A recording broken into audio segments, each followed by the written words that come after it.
Good morning and welcome to the Mike Graham Show. It's 7:03 and all I can say is I apologise profusely already for the start of this week, which has clearly gone absolutely tits up from the start, which I wasn't planning on. A new poll, what time will Mike start in the morning? 7:02, 28 seconds, and that's from Rekar. Oh, no, look at that. CPAC hangover. No, nothing to do with CPAC. CPAC was all over and done with by Saturday. I mean, I did get home very late, early hours of Saturday morning. I was on a boat which didn't dock at Westminster Pier until about 1:30 or 1:45 or something. Emma Wolf is here. Very good morning to you, by the way. Well, I mean, come on, people are so unforgiving. 3 minutes for a train in the UK. Do you know, that's basically on time. Yeah, if you got to the train station and it said next train's in 3 minutes, you'd go, well, that's all right then. That's amazing. Quite nice. It's not like half an hour. I mean, so yeah, please do forgive me. But but you're right, because you should start on time. You should I should always start at 7 o'clock. But you know what it's like. It's Monday, Pooch is here, manning the decks, and you know, we sometimes forget how to do it. Yeah, and we always forget how to do it. Yeah, you might have noticed I'm wearing a different tie as well today. This is another one of my collection from Jeff Banks. What do you think? I know, I did notice it's a new tie.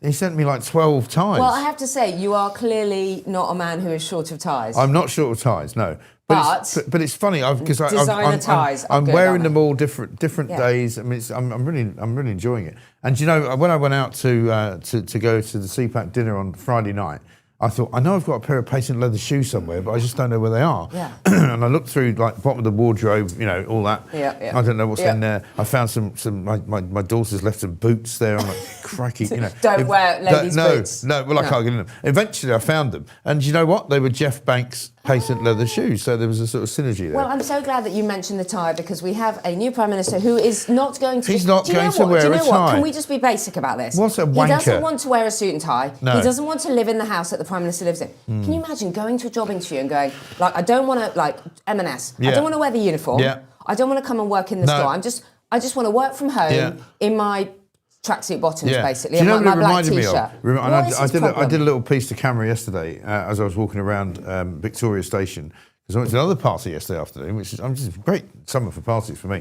And I thought, you know, this is like those Wallies who used to come in when I worked at the Mirror.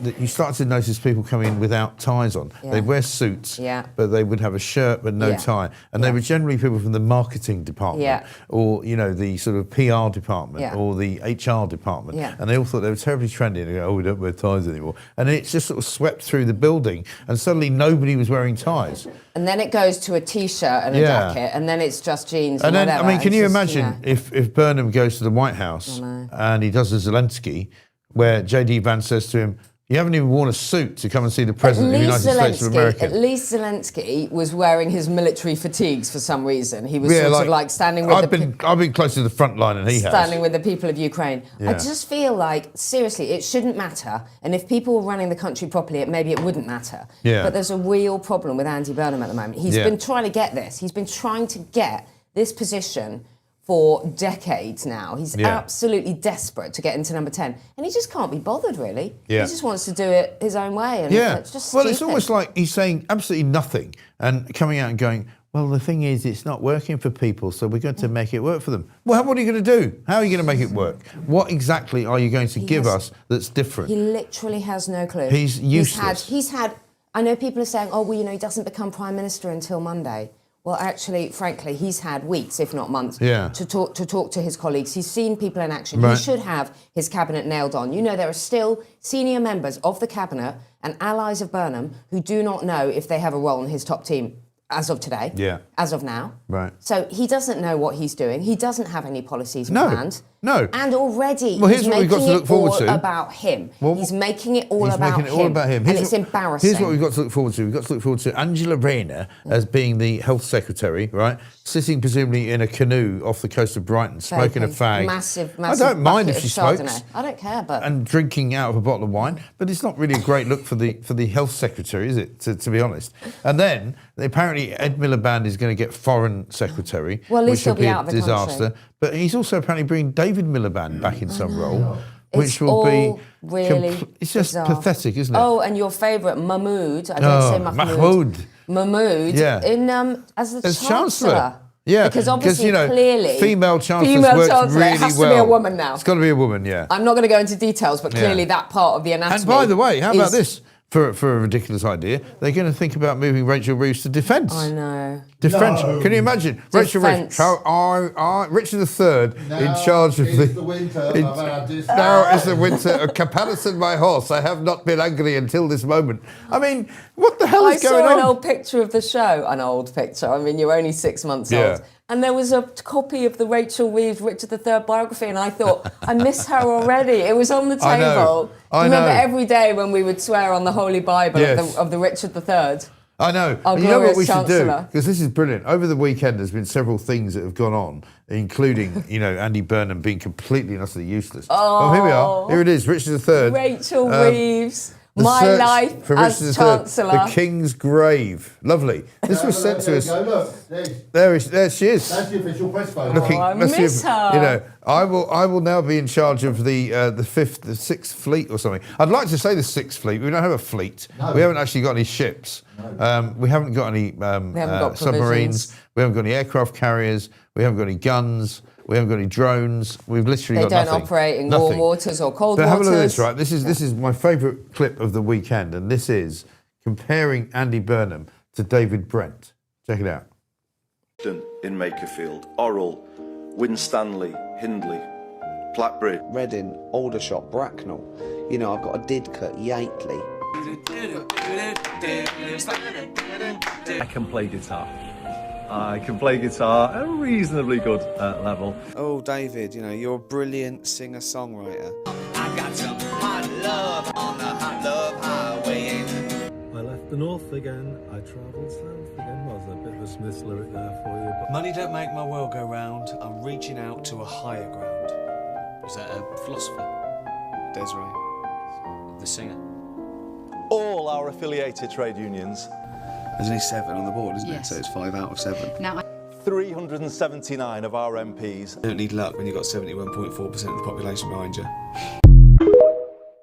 Brilliant. Because he literally, Andy Burnham is the David Brent of modern politics, isn't he? He's meaningless, pointless, conceited, really, really cringy. Really cringy. He went out for a run yesterday with Mo Farah. Yeah. And I thought to myself, I'll go out. Oh, I went out the door and there was Mo Farah just outside my door. And there was a man who was going to film it for me. Does he think we're that stupid? But the energy and the time that this nonsense is taking, that they're thinking, I mean, he's not even Prime Minister. His focus should be on fixing the country. Yeah. He's unelected. He was unopposed. Yeah. He has no mandate. This is really, really worrying. And he thinks his time should be spent on what's he going to wear? Where's he? They don't even know where they're going to base number 10 in the north. No. They think maybe a GCHQ building. Yeah. That's not even secure. Somewhere near Is he going to go to Manchester, Chequers? Piccadilly. Is he going to use Chequers?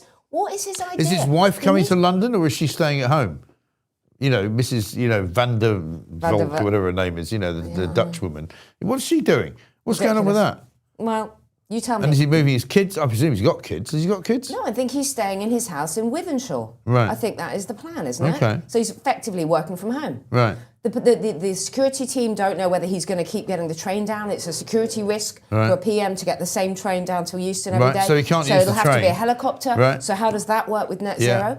There are a lot of questions that the idiot hasn't... Sorry, the Prime Minister has not even thought through. I'm completely in agreement with you. He is the idiot. I mean, and the thing that annoys me even more, right, is the front pages, as ever, the Times has gone seamlessly from supporting Starmer and being the propaganda sheet for... The tone of the Times now. So now they're the propaganda sheet for Burnham, right? This is Patrick Maguire, who's actually a pretty decent journalist, right? And Stephen Swinford, a pretty decent journalist. But this is their intro. Andy Burnham will today offer people tangible improvements to help with the cost of living as the first step in a 10-year plan to rewire Britain's economy. How about a little bit of scrutiny? How about, actually, there is nothing to this so-called 10-year plan. They say he's also revealed his father is suffering from Alzheimer's disease, he's in a care home, he's unaware he's about to become Prime Minister. Okay. I couldn't care less. I couldn't care less. I don't it's like care. at the end of the speech when Starmer went, and I really love my wife and kids. I'm sorry, Yeah, I'm not... I love you.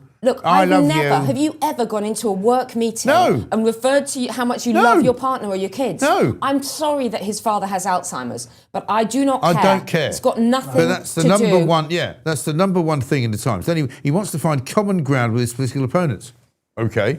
Number 3, he feels fairly relaxed about his move to number 10. I've known what I'm going to do in relation to how I go about this role for quite a while now. Well, that's very smug of him, isn't it? Well, so he except that I thinks don't what was he, actually. born to be number Yeah. one in the country when it comes to politics? And then he said Westminster felt much more febrile, and he raised concerns about the impact of social media. I'm not going to read it out now because it's quite long, but I've got a really good message from somebody in Manchester who sent me on Substack, who's a subscriber, who sent me a complete chapter and verse on how useless the transport system is in Manchester and how the tram system doesn't work, the buses don't work. You know, he's kind of riding into to Dodge as if he's this great saviour of public transport. He's not. All he did He's was literally brand them not. all with the yellow bees and then mess things around. And actually, there have been. But apparently, it's obviously really bad. And I can tell you this because whenever I've been up to Manchester to see my son.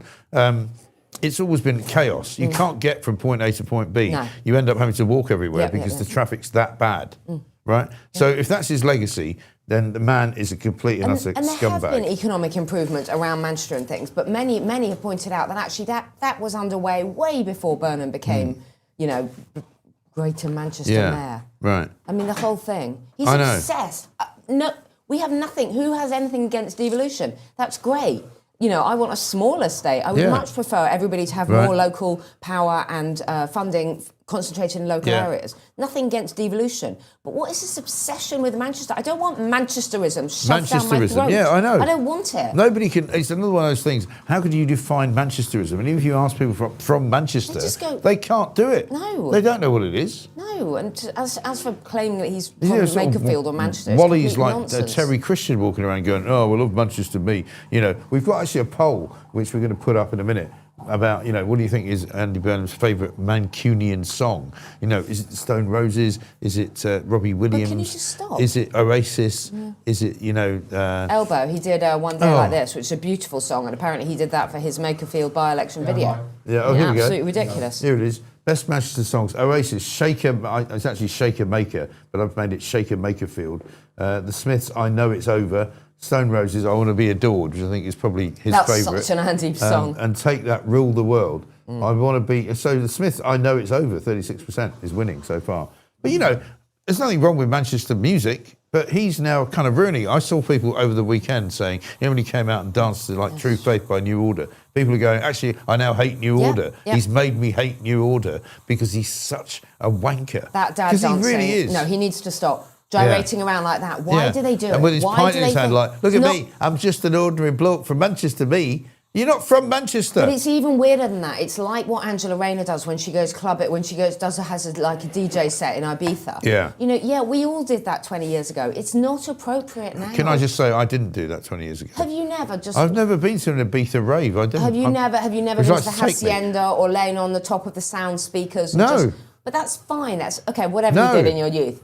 No, You I mean, don't I need used to see go. it now. I once fell asleep almost at a Uriah Heep concert up against the speakers, which was sort of heavy metal in the early 70s. And I went to Nebworth and I saw Led Zeppelin. Yeah. And I went to Wembley and I saw the Rolling Stones. But no, I've never done that whole But you rave don't thing. start the show with your favourite Led Zeppelin track and you just sort of trancing out. It's just No. not Maybe we should do it, appropriate. actually. Maybe we should, yes. Stairway to Heaven. Well, he's got the hair for it, hasn't he? I mean, I love Ramble On. yeah, Ramble On, brilliant, absolutely brilliant song. Trampled Underfoot, that whole, the physical graffiti, all of that. Yeah, no, listen, I was a massive muso, if you want to call it that, in the 70s. I'm a big Who fan, and in fact, hopefully we're going to see Pete Townsend, aren't we? Pooch is putting on a Ronnie Lane show. You must come, actually, in the October, I think. And Pete Townsend's going to turn up For my and birthday. play a bit of blues and whatever. Amazing. But what I speaking mean of, is, it's not appropriate for a prime minister. Okay, we all have our past, we all have our favourite music, whatever. Stop gyrating around stage like that.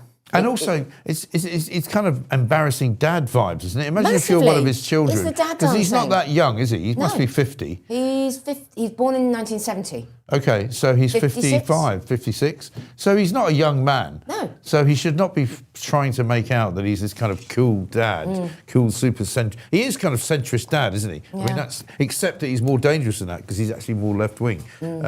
And I think we're going to rue the day. I think we are going to be begging. In a few weeks' time, we're going to be begging for Starmer to come back. Well, you know, you always said that we would miss Starmer because the next person would be worse. But, you know, I can't have Starmer back because I was really happy when he moved down. I know you were, but is Burnham worse? One of the things I said was I did my little thing on Saturday morning and I said, right, that one of the things they removed from Starmer's Downing Street is prayer mat. That was the first thing they took.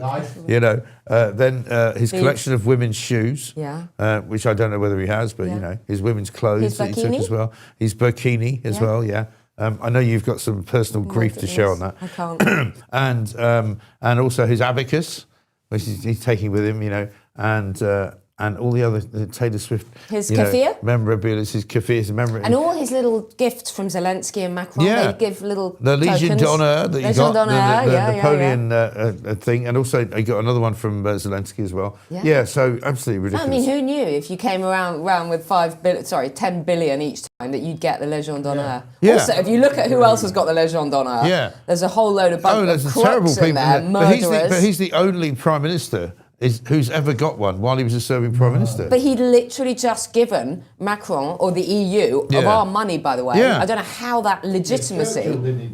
Churchill didn't get one. No, because he didn't. You know, he didn't do anything. You know, he's you know what he got it for? He got it for services to European security. Services to bumming. Right. Sorry. and apparently, did you see? By the way, I saw that old Lewis Goodall, that dreadful, ghastly idiot from newsagents, had a go at somebody over the weekend for not countenancing people saying that the Ukrainian rent boys were responsible for firebombing his house, or firebombing it, as we call it. I mean, there's such pathetic, ludicrous kind of double standards going on in the world of journalism at the moment. So anyway, and we will have about half an hour today, apparently, where we have no prime minister. So between Starmer resigning formally, we have half an hour of no one. On Saturday morning, I said, what happens on Saturday where Starmer has left, right? He's taken his prayer mat and his women's shoes and all the rest of it, his bikini. He's taken them all out of Downing Street. He's gone back to his little house in Kentish Town, having now repaired the fire-bumming, damage. And who's in charge? If Russia invades Britain on Saturday, who's in charge? Well, I think we're actually better off. I think we should have a glorious half hour today where the UK has no prime minister. Yeah. The idea, and also Burnham going to the palace and talking to the king is just so embarrassing. Yeah. The way that he's elbowed people out of the way to get here. Yeah. And then he's pretending that the king has asked me, he's going to say something like, the king has asked me to form a government. It's like, really, mate? Yeah. And also, apparently, he won't use the traditional lectern. He's got his own lectern. Well, here's a question for you. Does he got flashing lights and a disco ball? Well, Kinsey Schofield's here. We're going to talk to her in a minute. But is he going to Buckingham Palace not wearing? Because he said he's not going to wear a shirt and tie unless he's in the House of Commons. Is he going to see the King in a t-shirt? And his Oasis seriously, hat. You know, and like one of those, what do they call those hats? Bucket hat. Bucket hat, bucket hat. Yeah. You know, go, all right, man. Yeah. There's a great picture of him with Donald Trump wearing a bucket hat that literally says Oasis. Yeah, it's shocking, absolutely shocking. Before we go to Kinsey, I've got to talk to you about the World Cup. The World Cup halftime show. Madonna, put it away. No, please I can say it because put it away. No, I can say it, Mike. No, but it would sound a bit either misogynistic or ageist. Yeah, I don't care. Every single woman out there. Have you saw? Well, last night was bad, really bad. Yeah. Madonna a few weeks ago at the a Pride event in New York. I mean, she's nearly 70 now. Yeah. She was being literally picked up and moved around stage by some of her dancers to help her move. Right. She was hanging her legs in we're talking about she tiny keeps doing that, little like knickers. spreading her legs. It's Spreading like, her legs, it. hanging her legs over sort of parts of the stage, gyrating, grinding up on people, dancing on people. The setting for the stage was two open legs with female genitalia as the entrance. Absolutely disgusting. Yeah. It was. Really disgusting. I don't know whether that's appropriate. Probably appropriate in your 20s, not appropriate in your 60s. Listen, Madonna, I think, was a brilliant, she was amazing, incredible kind of innovative woman. Really Beautiful interesting. Really interesting individual. Yeah. But now she's nearly 70. Just put it away. Just don't do it. It's what not. Are you doing? It's really not. Do cool. what, we were talking about Tina Turner. Who was dancing and looked amazing, but she would wear dresses with her amazing dancer's leg. You didn't see her crotch. No. You didn't want to see her crotch. You didn't need to see it. No. That was not part of the thing. I don't want to think about it. Sorry. I don't. I mean, Shakira was a little bit more classy. Yeah. And Shakira is also incredibly good dancer, brilliant singer, Yeah. fantastic performer. She did it sort of classily. And she's like 60. That's fine. I'm not being ageist about this, but I don't think. Is she really? See, I can't handle it. Shakira's 60. Exactly. Jennifer Lopez, who also does a lot of crotch flashing, is 56. And it is just horrible. Yeah. There is no man out there who thinks, oh, right, if you flash your crotch like that, that's really sexy, Madonna. It's really, no. Nearly 70. No. Really not appropriate. No, just don't do it. No. Learn. And she's very stiff. She can't dance the way she did. No. She's only making it worse for herself. Well, also, her face doesn't move. No, Madonna's her face. Oh, she's so full. I mean, she's there's literally full nothing of in filler, her Botox, face. and butt implants, which have gone very wrong. Yeah. Behind her, over the muscle. Well, I of her remember buttocks. there was a shot at one point where she's walking, and you can see her from behind, as it were, and she's wearing these quite short shorts, and you just thought it doesn't even look like a backside anymore. I don't know what it looks like, but it's not something I want to get anywhere near. And it makes people pity her and laugh at her rather than thinking, wow, she's so hot. I know. I know. Hi. Anyway, right, a couple of things just before, because as Kinsey's waiting for us. Kinsey, we'll come to you in a second because I'm sure you'll have a view on all of this. A couple of other things to mention. Nikki Campbell apparently has had to say sorry for saying the word poofter.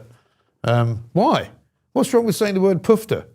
Exactly. And he was quoting somebody else saying the word He was poofter. talking about how people used to refer to gay people, but of course everybody's got their knickers in a twist. Oh, sorry, Madonna again. Got their knickers in a twist about Nikki Campbell, you even daring to use the word. I'm assuming that it made people feel uncomfortable or something. Is that what they usually say? Yeah. Makes me, like if Waitrose refer to feminine sanitary products as for females. Female, you can't say that, It no. makes me feel uncomfortable. And that's your get out of everything. What about the banana scenario? I mean, how does that make you feel? That this makes is the me feel smallest banana uncomfortable. ever. That right? really Does it?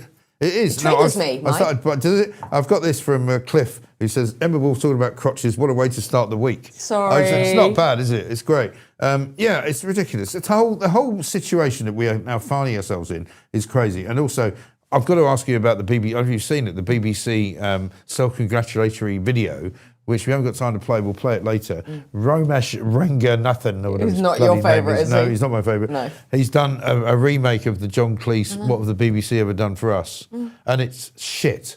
Sorry, it's just rubbish. Why are they doing it? Why are they wasting all this money on this stuff? And why was the halftime nonsense for the World Cup anyway, half an hour? I know. Half an hour. Can you imagine? You know, it's meant to be a football match, right? The people who are playing the 15 football minutes. Want 15 minutes of a break. Get your they want to orange get back on, segments and get your that's orange it. segments, and a bit of a pep talk from the boss, and back out on the field. Instead, we had Justin Bieber talking about how he found God. Justin Madonna, Bieber. you know, shuffling. Hydration break. Hydration break. Oh my God. Do you know what's also happened, Pooch, and Ridiculous. you'll hate this, is that they've now admitted in BBC and ITV studios that we are now talking about 4 quarters of a game, right? They've actually all done it. They've all gone, we've now accepted that it's 4 quarters, it's not 2 halves. No, it's so it's not a game of ridiculous. 2 halves anymore. No. It's a game of 4 quarters. Who knew? Said who? You know, who's reinvented football? And all these bloody, pundits who said for years, we don't like that whole Super Bowl razzmatazz, we like basic, games of football, go down to Craven Cottage, go down to Stamford Bridge, watch the boys running around for 90 minutes. Yeah. Now it's an entertainment spectacular. Absolutely ridiculous. And Donald Trump's claiming that he wants it back. I mean, it was too long. It went on for, that World Cup was the longest ever, the extended thing where you had about 50 teams that started. I know. It just needs to go back to normal in the next 4 years. I mean, the hero of the hour actually was Wayne Rooney. Because they came to him at half time and they said, what do you think of that? He went, it was crap. And it was crap. It was crap. Good for him. Yeah, it was. Anyway, listen, Emma, great to see you. As ever. Thank you so much for coming in. How's the summer holidays going? Well, we're only 1 day in. Right. But it's the glorious 6th birthday of the Ludo today, so we are going to the seaside. Happy birthday, Ludo. Happy birthday, Ludo. We haven't heard from Ludo for a while, but listen, happy birthday, Ludo. If you're watching, have a lovely birthday.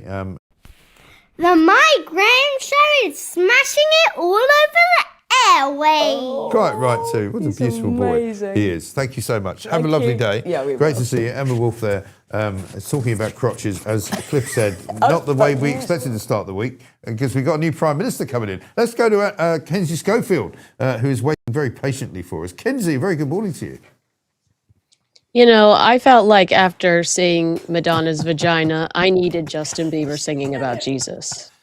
Yes, you need to be I needed saved, that. don't you? You do. Yeah. You need to be saved. What's wrong with her? Why can't she just keep it in her pants, as they say?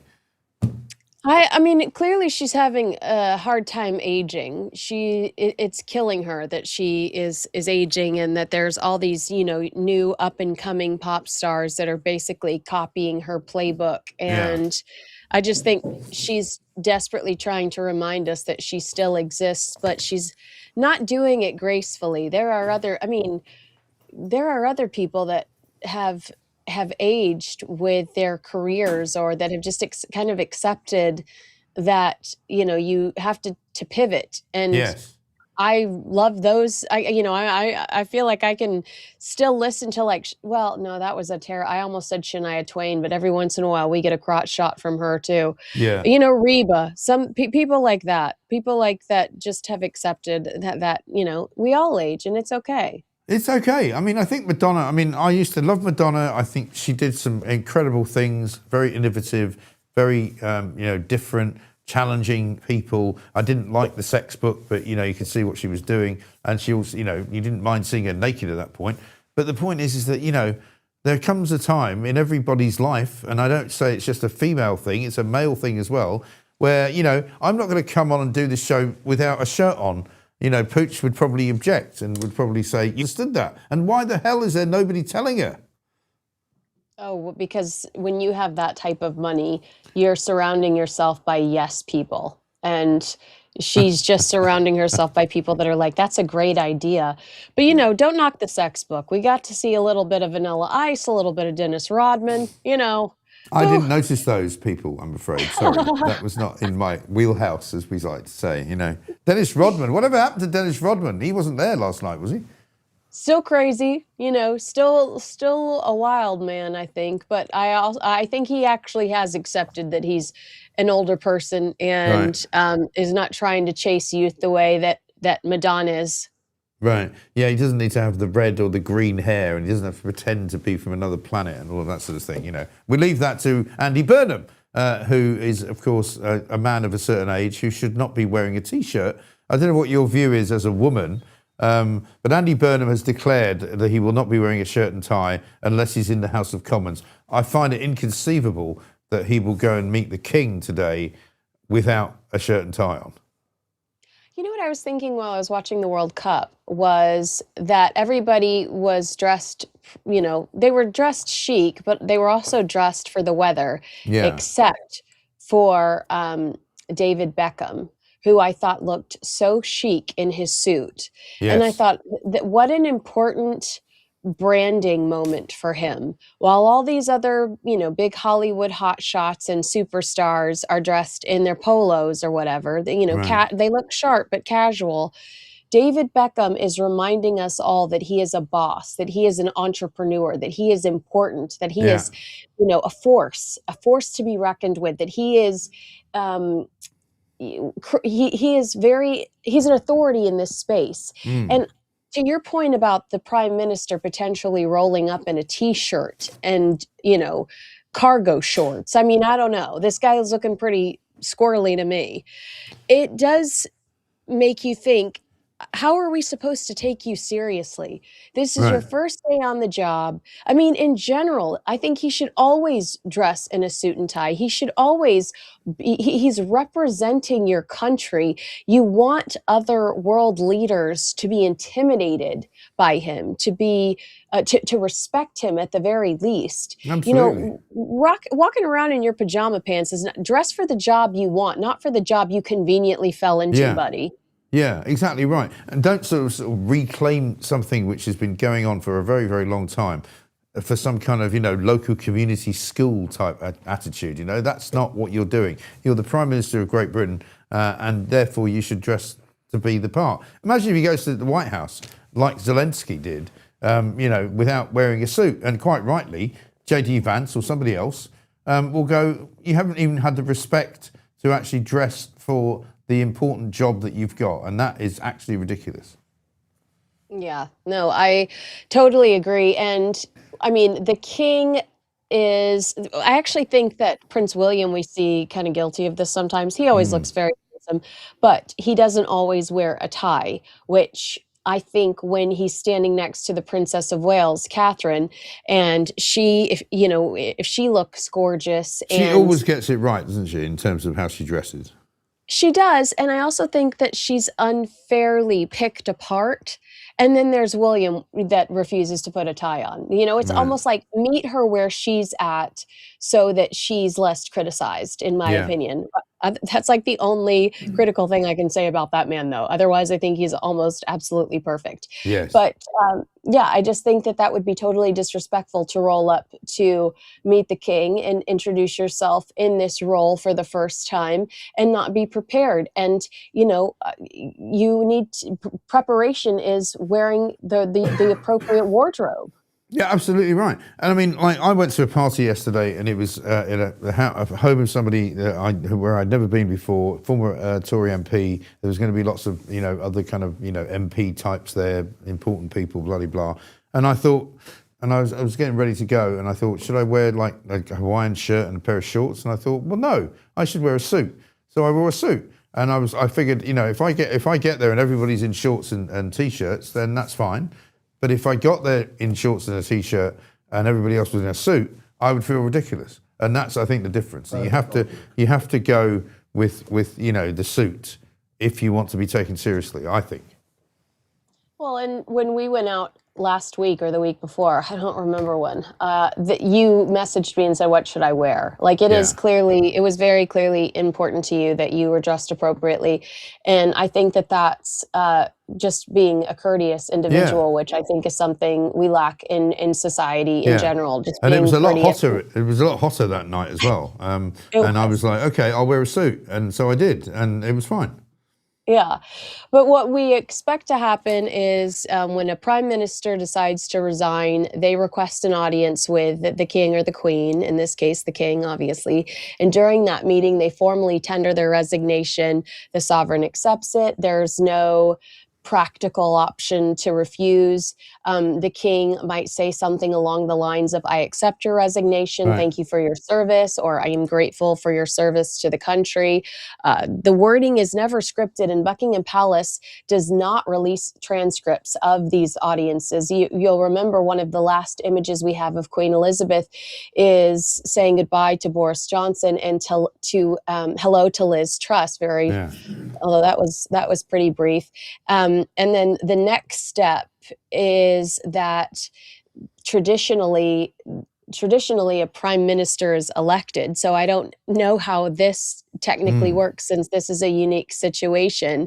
But after a governing party has elected a new leader, then the king invites that person to form a government. So he would say, I invite you to form a government in my name, or will you form a government? So an interesting day ahead for King Charles.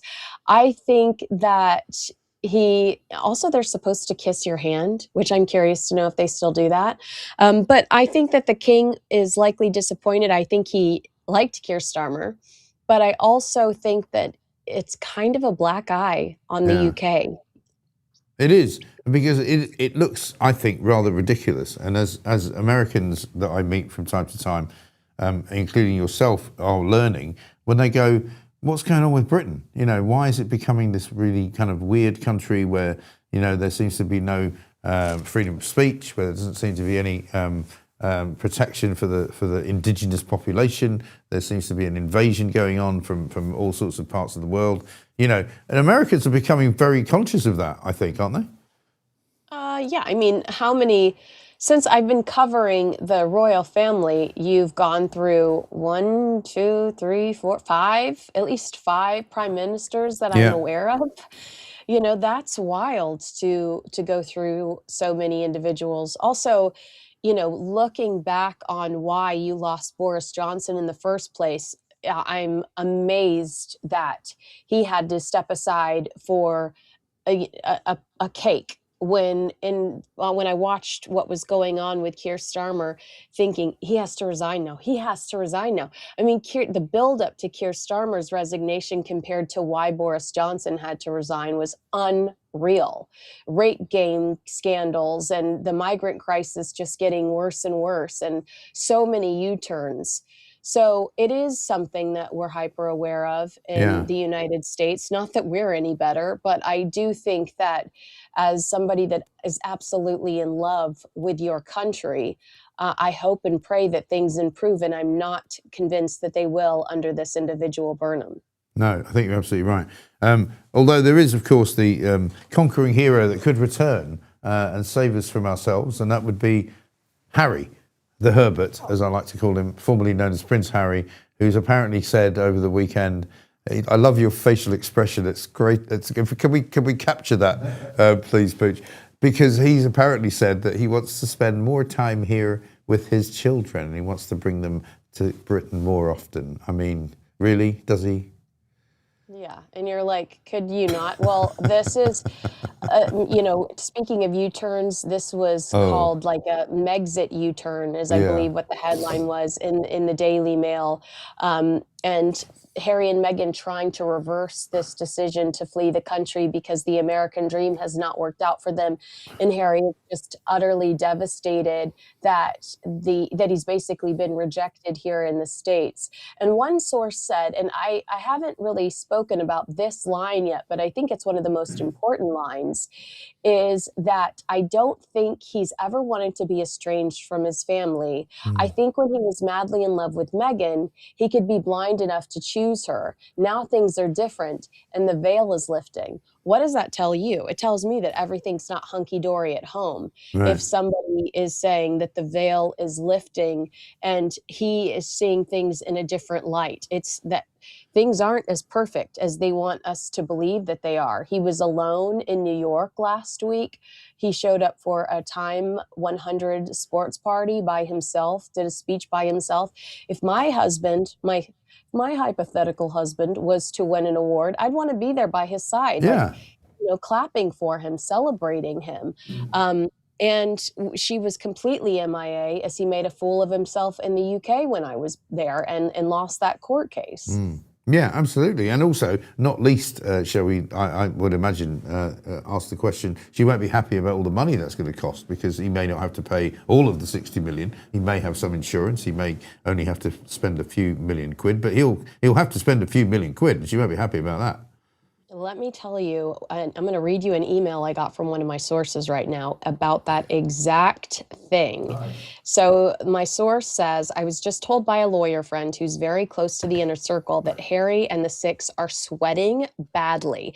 Their insurance only covered £11 million, even assuming the insurers do pay out without objecting, whereas the other side's costs are over £25 million. And we're going to find out what those costs are, I think July 29th or July 30th.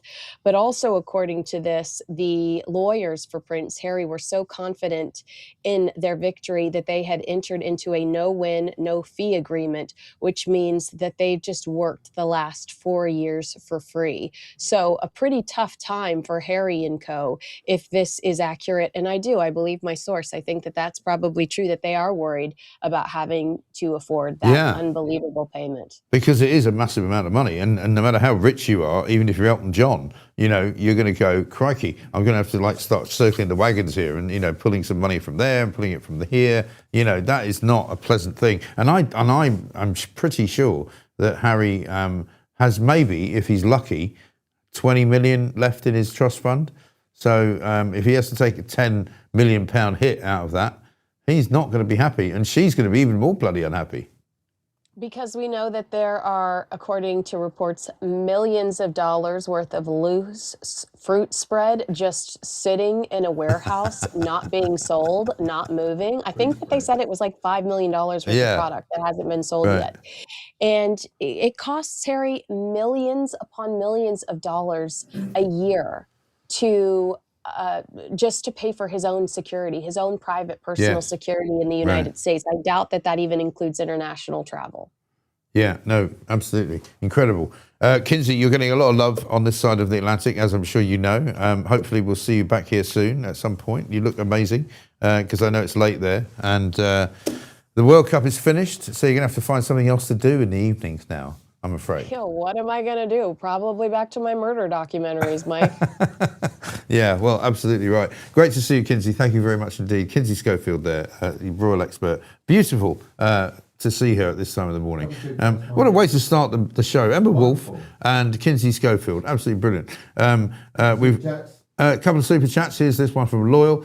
He says, morning, Mike and Emma. Those Labour MPs who shouldn't have speculated about the so-called far-right plot, will they be made to apologise in public?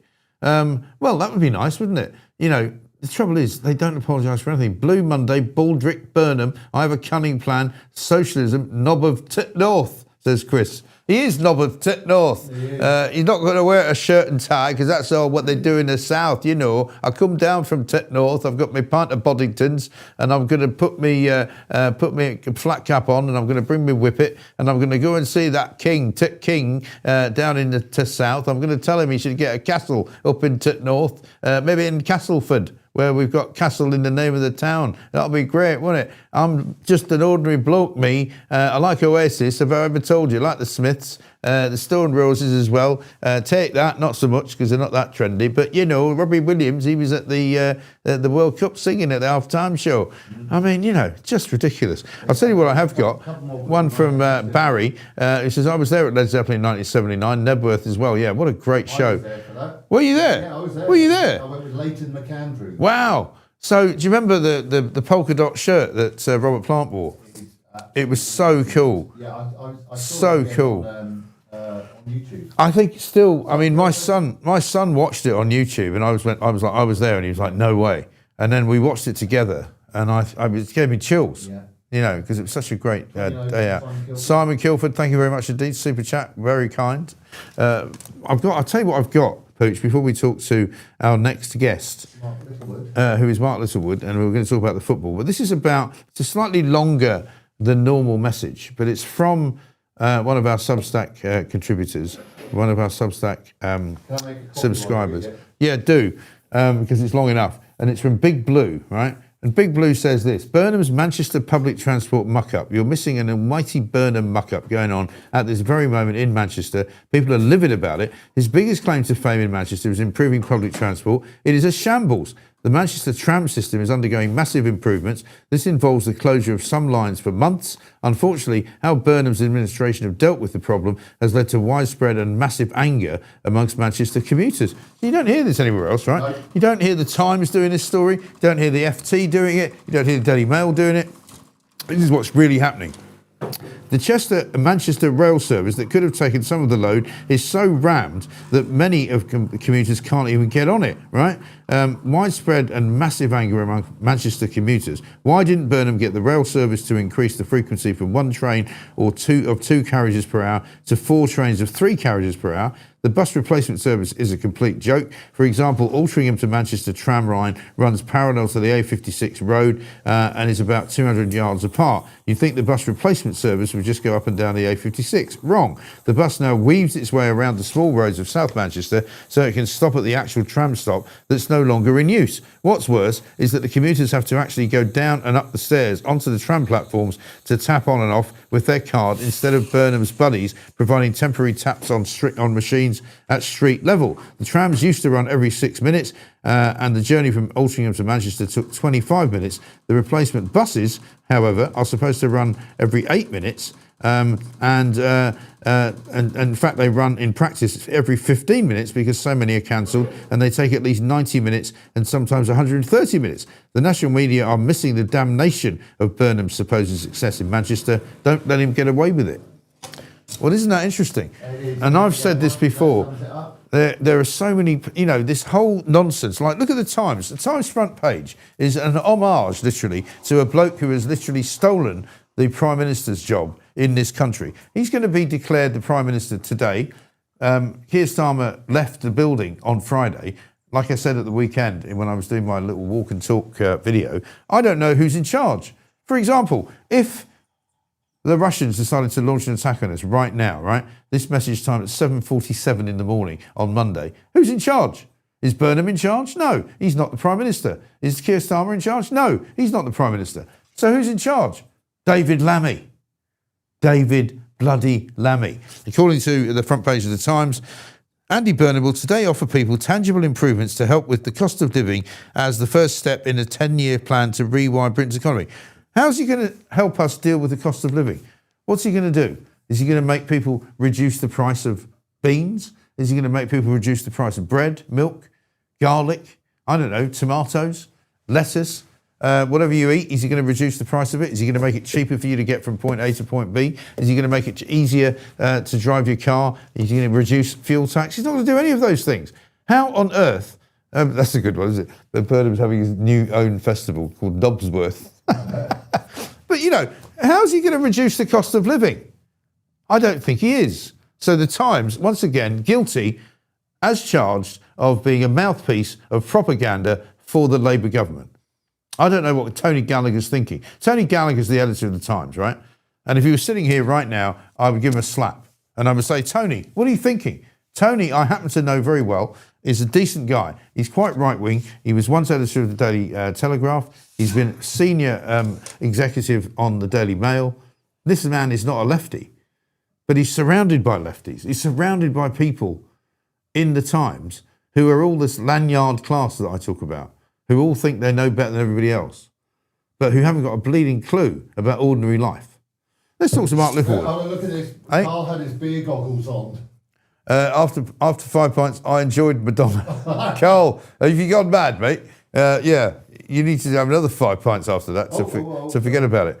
Oh, what have we got going on here? There we go. There he is, Mr. Mark Littlewood, still with the background that we all crave and want to see. The World Cupper background, which has been a great success. Can I say, by the way, Mark, before we start, your World Cupper show, I think, has excelled all expectations. Yeah. It's been absolutely fantastic. And all I can say is that if that was an audition for a decent job on Talk TV, sorry, not on Talk TV, on UK Live Online. Sorry, what is the new Talk TV? UK Live Online. I think you've passed with flying colours, and I'm hoping that you might accept an offer to do another show, which may or may not have anything to do with football, but which may involve some football. But good to see you. Very good morning to you. How are you doing? Yeah, happy Monday, Mike. Viva España. Yeah. Yeah, great. I thank you for your kind remarks. Loved the show. We've got our bumper edition wrap show today. No games to look forward to unless you want to watch the 2 games in the Swedish or Finnish Premier League. That's the only football. Yeah, we can keep it going. We can keep it going with that, I suppose. Yeah.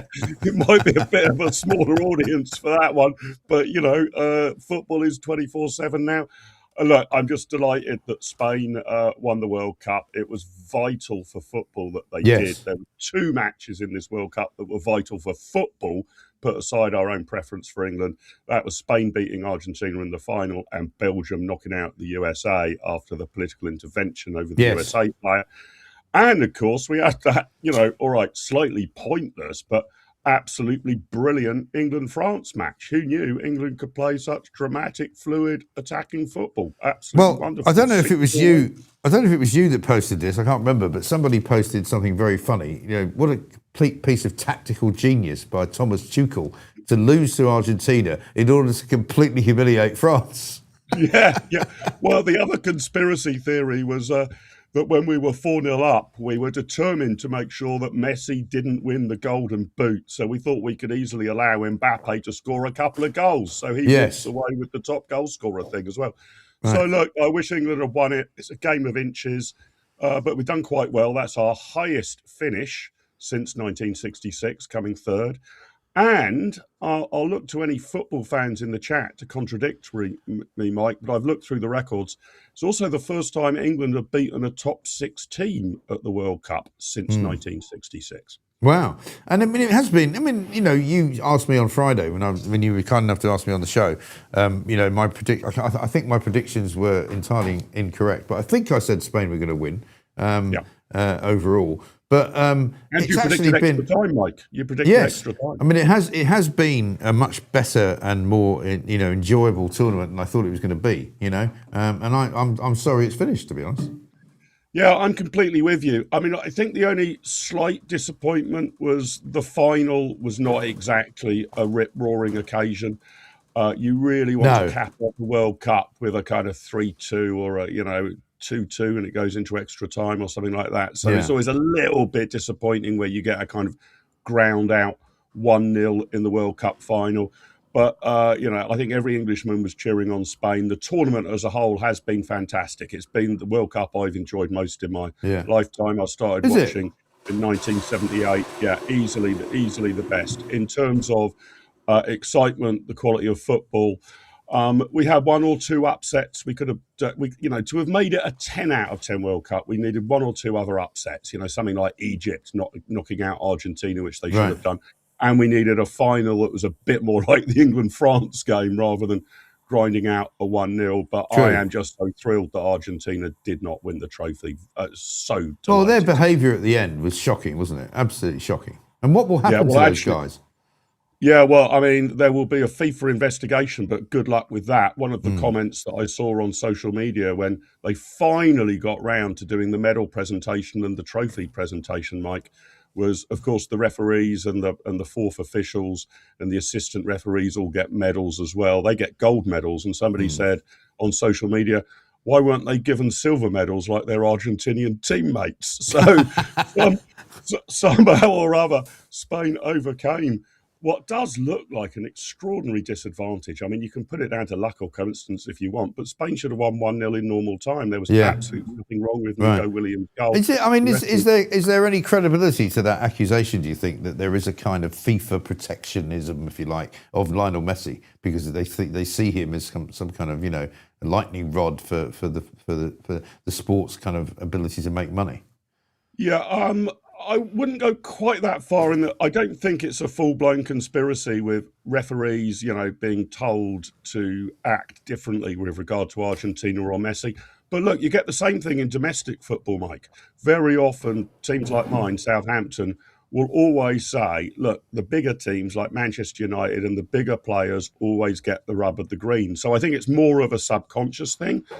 But the Argentinians were very lucky to have even 10 men on the pitch. There should have been a yellow or a red for McAllister early on, who completely took out a Spanish player.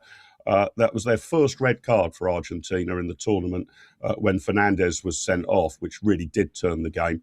But the other thing as well, Mike, as you might know, that FIFA are investigating Argentina for unfurling the Falklands are Argentinian flag in the semi-final. Well, myself and my World Cupper team are also going to raise a complaint about their political behaviour in the final, Mike. You'd be glad to know. I've run it past the UK Live Online legal team. Yes. But as far as I'm concerned, they completely referenced back to the 1982 Falklands conflict by going through the entire contest, Argentina, without firing off a single shot on target. Very similar to 1982. Very good. And was your enjoyment of the final tempered in any way by the ridiculously long half-time load of old bollocks, as I like to call it, including Madonna in a pair of shorts that she was really a bit too old to be wearing? Yeah, shocking, really. I mean, look, I don't mind if the Americans want to put on a bit of slightly grotesque entertainment, but the big thing for me was it was 30 minutes long. Yeah. And to my eternal shame. I must say, seeing Madonna put me off my kebab. I see what you did there, Chris. Thank you. To my eternal shame, Mike, I was watching it on the BBC as well. I don't know why I didn't watch it on ITV instead. So I had to watch that absolutely. I think I watched it on the BBC as well. I didn't know it was on ITV. I think I watched it on BBC as well. Yeah, should have watched it on ITV because Madonna was bad. Yeah. But my God, that BBC propaganda advert was absolutely unwatchable. Oh my God! Yeah, we're going to play that later on. I sort of want to play the whole thing, but it's about 3 minutes long. It's so awful that you just think, what on earth are you? If there's people inside an organisation that thinks, I know, here's what we'll do. We'll put out this really, really, like user-friendly promotion advert, which probably costs about £1 million to make, because it probably will have those kind of expensive tastes, and there'll be nothing in it, literally, that anybody wants to watch. Yeah, there was quite a good write up in the Daily Telegraph today about it, Mike, because they riffed off the old John Cleese joke, didn't they, from The Life of Brian, about what have the Romans ever done for us? So it was, what's the BBC ever done for us? But you're sitting at home thinking, well, how much of my licence fee have you just spaffed up the wall on this advert? And what's it ever done for us lot seem to be all of these overpaid BBC personalities talking to each other. Well, it's done quite a lot for them. Right, if you look through the published salaries, of the people and then he walks through a room where somebody, goes, oh, and you do a Radio 2 show, like that's something that we're supposed to go, oh, well done, great, fantastic, even more money, because old Romesh Ranganathan, right, is so rich from the BBC money that he makes, they don't even list him in the amount in the pecking order of who gets paid the most, because it's all done through his private company, which is how. People like Graham Norton used to get paid, who ended up leaving, and how other people, So, I mean, he probably makes in excess of £2 million a year from the BBC. And then he walks through this other bit where he goes, it's Radio 3, Radio 4. And you're just thinking, get rid of that. I'd shoot them. Sorry, it's all nonsense. I just had a message from Olivia who says, I think the Mike Graham Show and UK Live Online should do their own advert. Should we not do that? Yeah, it's a good idea. It's a good idea, that. But we could do it in a lot shorter time and for a lot less than £1 million. Yeah, unless we ask Mark Littlewood to be in it as well, of course. And it would be a lot funnier as well, right? It will be. Funnier. Yeah, So, Argentinian flag is white on a white background, yeah. Well, somebody did say, it's interesting, they waved that banner with the writing on it because it was similar to the one they waved in the Falkland Islands, as you said before, in 1982. Yeah, exactly. I've got to be. So you're back on today at midday. The grand finale for us today. Yeah. And what I think you've done brilliantly as well, by the way, if you don't mind me hosing you down with more praise, is that you've actually captured people's imagination who don't like football. Loads of our listeners and viewers have said, we kept it the UK Live Online feed on, and we really enjoyed Mark's show, even though we don't like football. So I think that's a massive, and the chat has been brilliant, and your guests have been great. So it's been amazing, really amazing.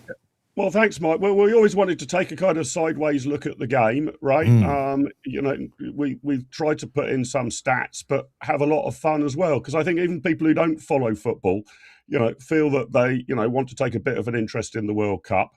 They're not as crazy as me. For me, the big game this weekend that I was absolutely glued to and travelled out of London to go to was Eastleigh 1, Southampton 3 in a pre-season friendly, right? But most people aren't as nerdy to go to matches like that in the middle of nowhere with about 2,000 other spectators. So, we've tried to make it a bundle of laughs, and we'll be having a bundle of laughs from noon today as we chew through not just the two matches at the weekend and, of course, Eastleigh versus Southampton, the one match I can give a match report for, but the whole tournament, the highs and lows. We'll be giving out some awards. One of the awards that I'd like some feedback from in the chat, that we have the Golden Ball.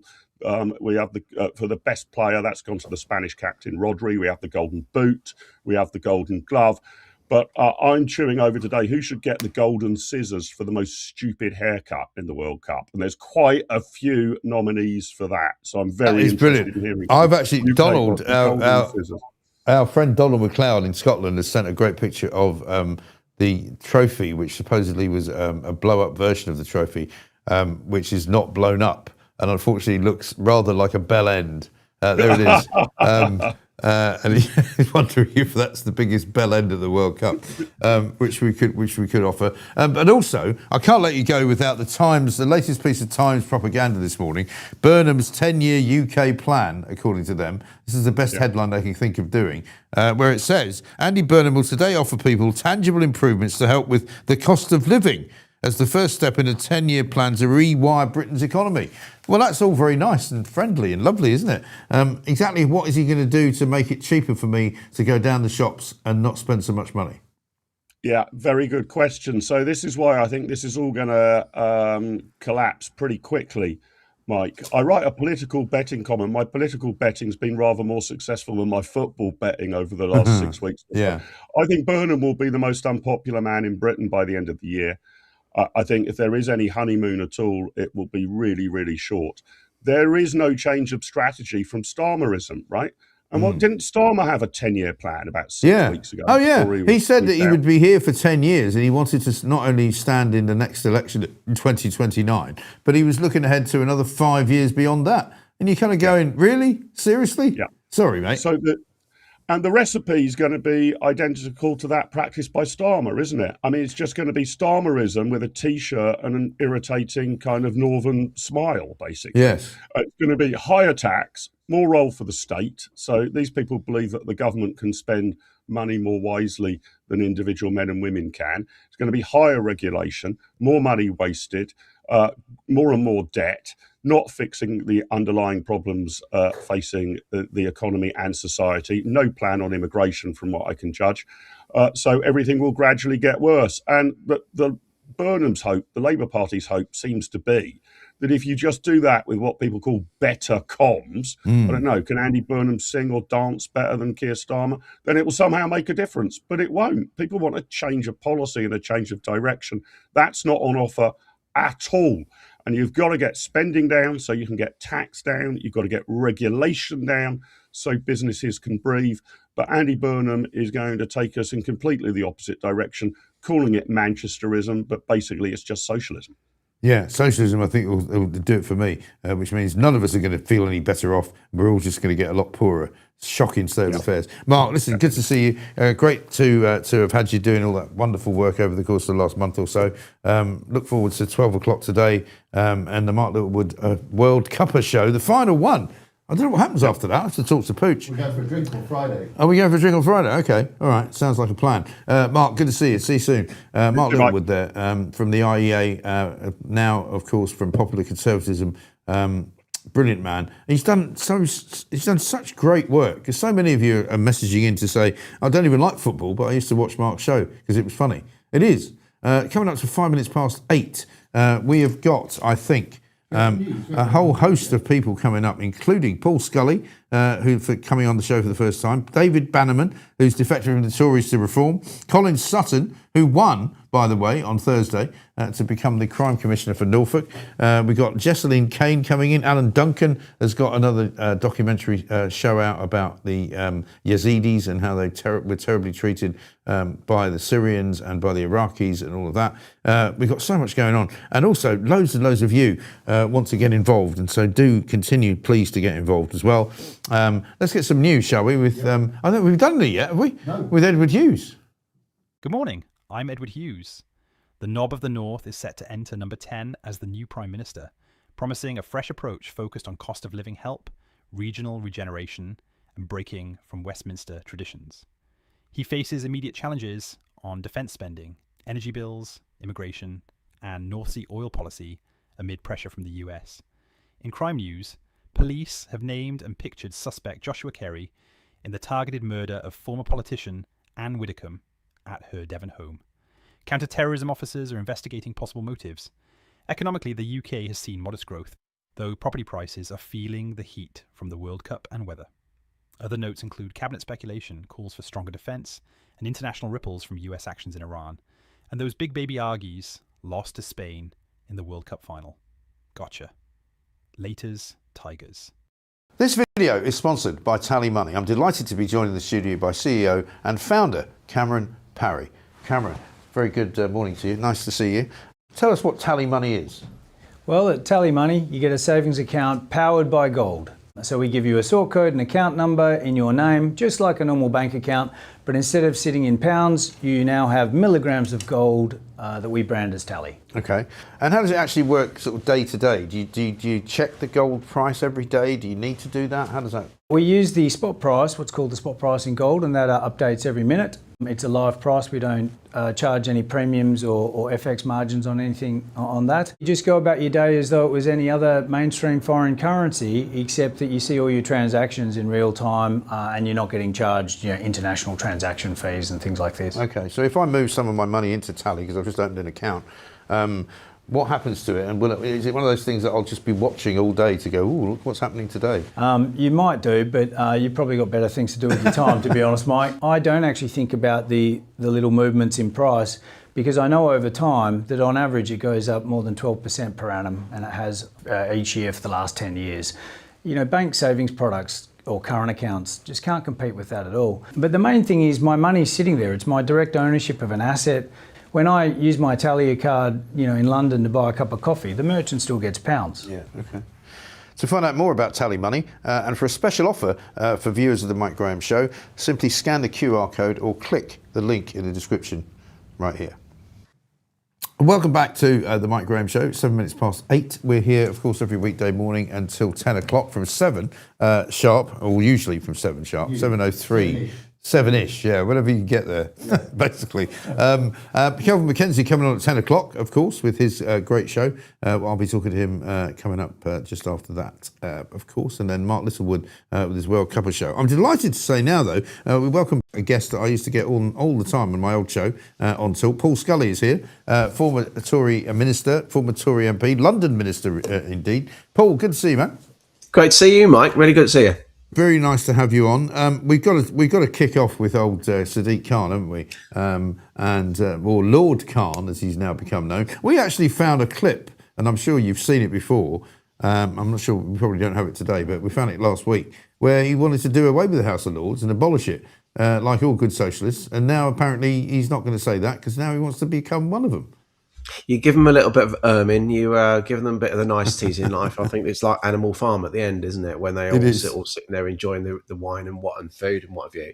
I think the things for someone like Sadiq Khan, he's done enough for the Labour Party for them to put him in the House of Lords because he's won elections. He's sort of like seen as one of the senior guys for them. So the Labour Party, who, as you say, don't really like the House of Lords but don't know what to do with it, they're going to put people like him in there. But for the rest of us, when you're looking at Londoners in particular, we're sitting there thinking two things. Well, what has he presided over? What kind of London are we living in at the moment? And you and I both know that, as many of your listeners and viewers will know.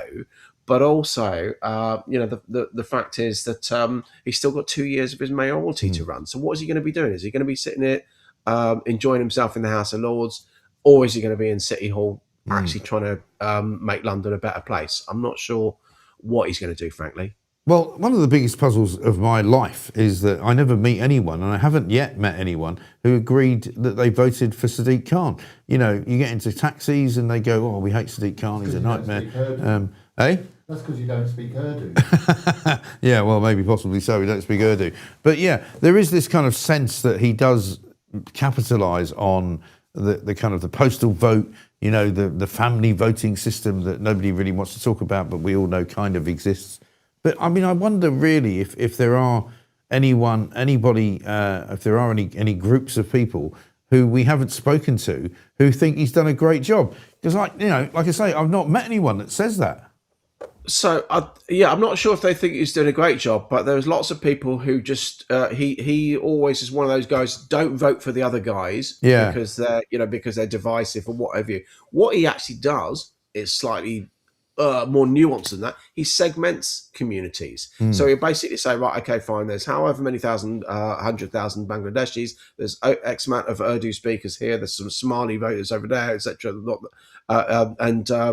And then he will go after them one at a time to court their vote, which is a valid way if you then bring them together as a single community of London, which just doesn't seem, it just isn't the case. So you get pockets of people around the capital city, as you do in other cities around London, around the UK, and that means that they don't speak to each other. So it's no surprise that you don't know anyone that's voting for Sadiq Khan, because they're all sitting in another borough in one community, and he's talking to them in a very different way that he's speaking to the likes of you. I mean, is there any way that we could reform the kind of the conversation, if you like, to stop that from happening? Because that seems to me to be ultimately divisive, ultimately anti-British in a way, and sort of just taking advantage of individual communities, when you would think there should be rules against that kind of behaviour. Yeah, I'm not sure you can have a rule against it, but I think you're right, it is divisive. I think what you do, I always talk about, whether it's right-wing politics or anything like that, you start in the shallow end, you put your arm around people and you take them into the deeper water with you. You can't sit there in the deep water waving and saying, come in, the water's warm. Yeah. And so if you're looking at, I remember years ago when after Brexit, or it might have been run up to Brexit, when I was walking along a high street in Putney with Justin Greening, who was a big Remainer.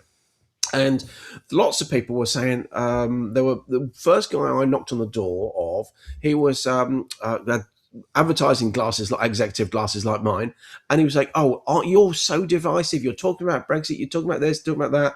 My Italian neighbours are going to hate all of this." I then spoke to the next two houses were Italians, and they just wanted to know whether bins been collected on time. Right. You know, if you get beyond colour of someone's skin, if you get beyond their culture or their country that they've come from, they all worry about the same thing whilst they're here: cost of living, the quality of the roads, the crime levels, and those kind of things. All of which Sadiq Khan is failing, but he's then diverting and distracting everyone's attention to look at this segmentation. Look at but I'll play the victim very well. Right. I mean, because he doesn't appear to go with the flow, does he? I mean, when something like Anne Widdecombe's murder happens, he doesn't come out immediately and go, "Oh, isn't that terrible?" He doesn't say. I mean, as far as I know, he hasn't said anything about it at all. However, he does want to organise, you know, Eid Mubarak week. He wants to organise Diwali week. He wants to, you know, play up to the Sikh community. He wants to play up to pretty much any community that isn't white. And I don't mind if he does doing that. If he did white communities, if he did the British community, if he did the traditional stuff as well, because there's no doubt that London is a melting pot, right? It's got all communities of the world coming here. You don't have to go very far in the centre of London to get amazing food from any country up the road, and it's one of the most visited cities in the world. So it's always going to have that melting pot nature. But you've got to recognise there are 9 million people that call London their home from all parts of the UK, but also that sort of indigenous Londoner that you still got to respect as a local resident. Yeah, but people tell me. I mean, I was at CPAC last week, and we've got actually a couple of clips from that, which we should play as well, Pooch, at some point over the course of the show. And I was talking to, there was loads of people from lots of different countries. I was speaking to one particular young woman from Romania who was working for an organisation called News Force. They were sort of, you know, doing all kinds of things around the conference and all different things that were going on. And we met people from Poland, from Spain, from America, from Canada, from Australia. And they all said to a man and woman, you know, the thing is, when we come to London, we want to see Londoners. We don't want, you know, and I said to this particular young woman, I said, "I'm sorry because you're foreign. I don't want this to sound wrong, but, you know, there's too many foreigners here." And she was like, "No, I agree with you." She was like, "You know, if I go to Istanbul, I expect to see Turkish culture. If I go to Athens, I expect to see Greek culture. But you come to London now, and you don't really see English culture. You just see a whole bunch of other stuff." And I take your point about, you know, restaurants and all that. It's all very well. Nice to see so many Lebanese restaurants in town and all that. But, you know, there's a sense, I think, for a lot of people that London is no longer an English city. I think you're right, but I think you cannot. I don't think you can compare Istanbul and these countries with London in some ways, because London is a world city. It's playing in the Champions League, if you like, and so it's comparing to New York, to Hong Kong, Singapore, those kind of things. Which is, it's a very international city, which is what makes it a very powerful city in the fundamental sort of legacy of London. It attracts foreign investment. It attracts, if you talk to anybody from another country and you say, what do you think about the UK? They'll always define it. There's so many times they'll define it through a London prism. They'll talk about the Houses of Parliament. They'll talk about the London Eye. They'll talk about St Paul's Cathedral and Buckingham Palace and those kind of things. So it's very much more international than those countries. Possibly not Istanbul because it's a cross between Asia and Europe. But that doesn't mean you ignore, as you say, people in Hackney, people in Bromley, people in Bexley, people in Sutton, my old constituency, who are, you know, on the whole, very traditional Londoners who are feeling alienated from their own city. Yeah, exactly right. Let's move on to, you talked about cost of living and you know what Sadiq Khan should be talking about and what he should be addressing. But the Times this morning, which I'm sorry to say seems to have become a kind of Labour propaganda sheet, as I said earlier, talks about Andy Burnham will today offer people tangible improvements to help with the cost of living in the first step in a 10-year plan to rewire Britain's economy. I don't know about you, Paul, but I don't have a lot of confidence in Andy Burnham making my life cheaper, I'm afraid. No, I heard, I read one of the things that he was saying in that I think it was that article, that people in Makerfield, his constituency, were telling him that the tax the 12,750 tax allowance, personal allowance hasn't gone up. So it may be that that's what he's looking at in a future budget, but that's going to be tinker around the edges in many ways in a wider cost of living issue, not least because you've got to look at middle earners as well. And what hasn't changed is the rate before you become a high rate taxpayer, which is absolutely horrendous. But look, he's coming in without a plan. He's making a few little noises. I heard you talking to Mark Littlewood earlier on when he's saying that it's only going to last so long and a very short period of time. If you think you're Starmer with a better communication process, then that's going to wear thin, because people do want to see pounds in their pockets. They want job security, but you're only going to do that first of all if you get people into work, if you reform welfare, make those difficult decisions. And he's still got the same Labour Party behind him. Are they actually going to make those changes that they didn't want to do under Starmer? They absolutely refuse to do so. Yeah, they really do. And I mean, what's your bet on how long it lasts before it sort of starts to fall apart, if you like, the wheels start to come off? Yeah, I mean, I think the wheels will start going off quite quickly because people won't feel. I don't think that I'm not sure I share Mark's view that he's going to be the most unpopular prime minister ever by Christmas, because I think his communication skills and the fact that he's offering hope, even if he's got nothing to substantiate it behind it, will give him a little bit more grace and goodwill. But I think once people are worried about, as I say, the pence in their pocket, pound in their pocket, and job security, and things like crime, that then feeds into immigration issues and all those kind of things. We'll be back where we started. Yeah, it's not going to be great, I don't think. I'm not looking forward to it, but I'm looking forward to the next election so we can get them all bloody well out of the way. But that's another story. Paul, good to see you. Thank you very much indeed. Paul Scully, the former Minister for London and Member of Parliament for the Tory party, of course. He's not doing it anymore. He's looking a lot happier, actually, as we said, since he stopped doing it. A couple of stories to mention to you from the front pages as well. Defence spending must be British priority, says US Ambassador. President Trump's administration has warned Andy Burnham that Britain must move beyond rhetoric and make sustained investment in defence rather than focusing on other spending priorities. And one of the things we learned, or we found out about over the course of the weekend, was that Andy Burnham supposedly is ditching the whole business of going towards a digital ID system. And there are lots of people who've got a view on that who say basically, look, it's all very well for him to say that, but actually, there's already all sorts of digital ID in place. There's already, the sort of single gov.uk digital system, which you have to use if you want to get into anything to do with your taxes, or you want to get into the DVLA to get yourself a new passport or a driving license. There's already all of that. But I think we have to say, and I know this is controversial, because Alan Miller will say the same, who's from the Together Declaration, and also Silky Carlo from Big Brother Watch, we have to take the win. It might not be the biggest win of all time, but at least it shows that they have listened to some extent to what people have been saying. And we've all been saying, we don't want this digital ID, we don't want to take it any further, we don't want to do it anymore. And so now they've walked away from it. And they've said they're going to save 180 million quid. I don't know what they were going to spend that on, but, I think it's something that we need to just mark, and we'll talk about it, I'm sure, over the course of the show with different people. And we're going to talk to David Bannerman in a minute about all of that, amongst other things. But there's more stories to do, more things to talk about. Some great messages coming in. So Nicky Campbell won't be hosting repeats of It Ain't Half Hot, Mum. No, he won't be, Owen. Thank you very much indeed. There was a good one that came in earlier. Yeah, I'm a Mancunian and Burnham now robs me of an extra £450 a year on top of my local council tax for his precept fund. That rises by 20% every year for fire and police services. It should be 4%. See, that's the trouble.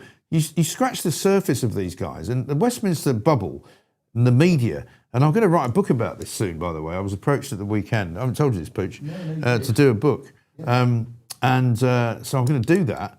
And it's going to be all about the manipulation of the media, the manipulation of the way that the mainstream media has kind of supported Labour for the last 2 years, and has supported, before that, the Tories for the last 14 years, and has never really asked any proper questions, and has never really asked any real searching questions about how they're getting away with what it is that they're doing.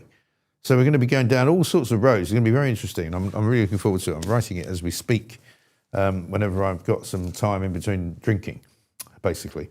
So we'll get onto that as best we can. Also, we will be playing you this promo that the BBC put out, which is so ridiculous and so crazily nonsensical that you will literally shake your head and wonder why they can get away with spending that kind of money, doing that kind of stuff, when they really don't have the money. Was there another one I should do? Was there any more? Was that it? Okay, we're up to date. Okay, coming up, Colin Sutton's going to join us. He won on Friday or Thursday, possibly, the right to be the new Police and Crime Commissioner for Norfolk. Alan Duncan's here with the new video documentary about the Yazidis and how women were terribly mistreated and kidnapped and tortured and sexually abused by the Kurdish Iraqis. And we'll find out what's going on with that. Jesseline Kane is in the studio. But right now, David Campbell-Bannerman is here. David, very good morning to you, sir. Morning, Mike. Good to see you. You made a big announcement at the weekend. You've decided to finally chuck it in with the Conservatives and join Reform. Lots of people very happy to see you doing that. Tell us why. Well, yes, I mean, I just think we need a revolution, Mike. We can't have just more tinkering or, more of the same. And I'm afraid I don't see the Conservatives forming a revolutionary government. I think Nigel Farage will be a revolutionary Prime Minister. I know him. I've known him for over 20 years. He makes tough decisions. He makes them quickly, unlike Starmer, for example, or Sunak, for example. So I genuinely think he needs our full support, especially as the establishment is now engaged in a pile-on on him. So yeah, it's for a combination of factors. I wanted to not interfere with the council elections in Norfolk. You mentioned the Police and Crime Commissioner, who's done a great job, but I wanted to step down graciously, which I have done from the Conservatives, and I retain very good friendships there. But we do need a revolutionary government, and Reform is the only one that offers that.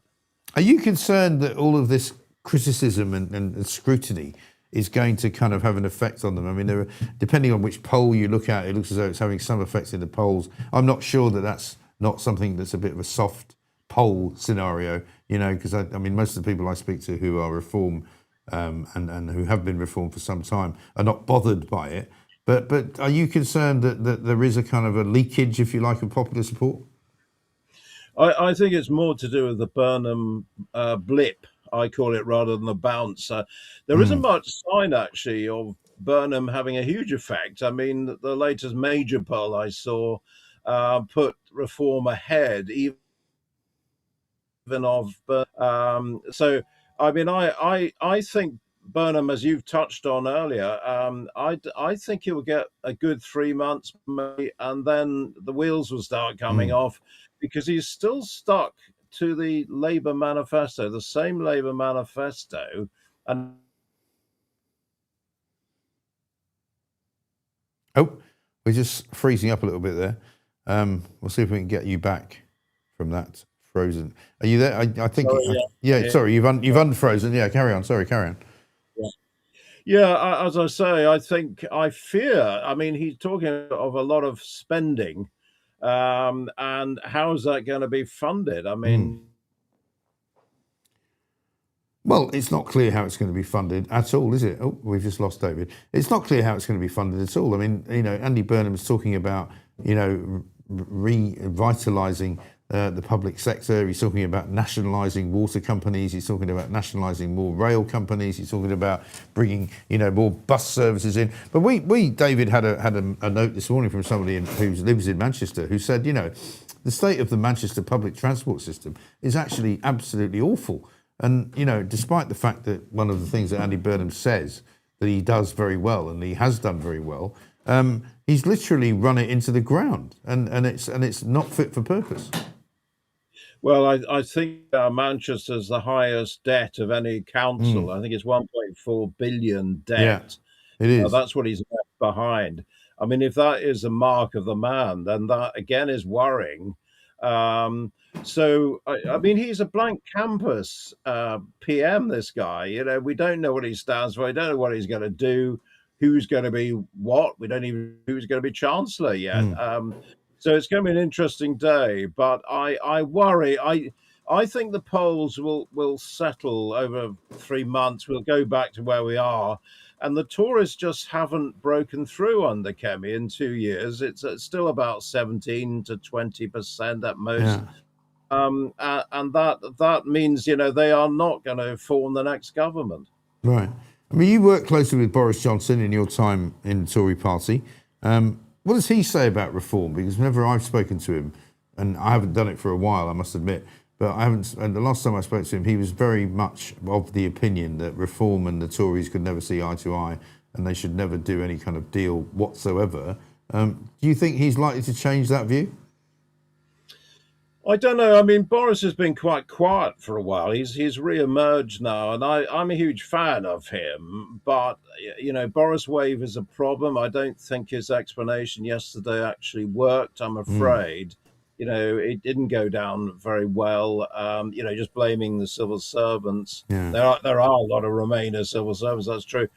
But no, I mean, I think a coalition, the polling is saying a coalition on the right is the only way of having a right-wing government. I mean, a lot can change in the time. I think we'll have an early election, by the way. I think, 2028 possibly. But even sooner, I think Burnham may feel so confined by the manifesto pledges that he goes to the country for a new manifesto. I think that is conceivable, and that could be quick. Yeah. And the other question that I see that's popped up quite a bit in regard to your own particular defection and your situation is that, Nigel Farage had said back in, I think, late April, I don't want to take any more Tory defectors before or after the May the 6th elections locally. How have you got past that one? Well, we've been talking for a year at least. As I say, I didn't want to hurt Conservative councillor friends, but by announcing earlier. I've stepped down as president of Norwich Conservatives, and I think that was a gracious thing to do. We've got to work together, and I'm not in favour of parties that that Reform and Conservatives attacking each other. And being personal, we're likely to have to work together, and we've got to just plough our own furrow, but not be personal, because we need a right-wing government. We need to get back to common sense. Yeah, absolutely. And have you got a job in mind? Are you likely to be taking up a role in some way, shape, or form in the party? I've not done any deals. I mean, my concern is genuinely to get a revolutionary government, because I think everyone feels nothing is working in this country. I'm afraid the Conservatives. One of the reasons I've come across now is that the Conservatives just didn't accept that. They think Britain is fine. That is wrong. We've got to accept what the British public think, which is Britain is broken. Nothing works. We've got to sort it out, and actually that means radical changes in government. I've been in government. I have government experience. It doesn't work. It's getting worse. Too many regulations, that sort of thing, and we need that revolutionary government, which only reform can provide. David, it's good to see you. Thank you very much indeed. I'm sure we'll be talking to you some more. David Bannerman there, David Campbell Bannerman, I should say, former president, as he said, of the Norfolk Conservatives, very much a Boris Johnson fan, very much part of the Boris enthusiasm club, if you like, but has now gone over to Reform and has decided that he's had enough of the Tories. They're not going anywhere, is what he says. The Revolution Party, now that's an idea, says Steve. Thank you, Steve, for that. Coming up, we're going to speak to Colin Sutton, who won, by the way, as we thought he might, last week on Thursday, the control of the Police and Crime Commissioner's job in Norfolk. But we're also going to play you the BBC clip, which I'd like to play you, which is the BBC patting themselves on the back, pretending that everything's great. They've done it with Romesh Ranganathan, a man who makes so much money from the BBC, they don't get to tell us what it is, but we think it's in excess of £1 million a year. He's done a big sort of, piece to camera about how brilliant the BBC is, which is so awful and cringy that we're going to do our own version of why you should be watching UK live online with Kelvin McKenzie coming on at 10 o'clock, followed by Mark Littlewood at midday. But first of all, before we do any of that, let's get some news headlines with Edward Hughes. Good morning, I'm Edward Hughes. The Knob of the North is set to enter number 10 as the new Prime Minister, promising a fresh approach focused on cost of living help, regional regeneration, and breaking from Westminster traditions. He faces immediate challenges on defence spending, energy bills, immigration, and North Sea oil policy amid pressure from the US. In crime news, police have named and pictured suspect Joshua Kerry in the targeted murder of former politician Anne Widdecombe at her Devon home. Counter-terrorism officers are investigating possible motives. Economically, the UK has seen modest growth, though property prices are feeling the heat from the World Cup and weather. Other notes include cabinet speculation, calls for stronger defence, and international ripples from US actions in Iran, and those big baby Argies lost to Spain in the World Cup final. Gotcha. Laters, Tigers. Thank you very much indeed. Edward, of course, in a Spanish shirt there. I think all decent football fans and all decent people will be very happy to see that Spain won, and lots of people were rooting for them because the Argies just cheat. That's all they do. Yeah. And I mean, I don't necessarily object to people who cheat, but they're so blatant at it, so awful at it, that it is pretty awful. Right, now, before we speak to Colin Sutton, who is here, and who is to be congratulated for winning the race that he was in, the election that he was in to become Norfolk Police and Crime Commissioner, let us have a look at, this is the BBC, right? They put this out, and it went out during the World Cup. The BBC is not supposed to have adverts on it, but they put adverts on the BBC all the time for the BBC. And this is the latest encounter that you will have had to have and had to put up with if you can be bothered to watch the BBC. Check it out.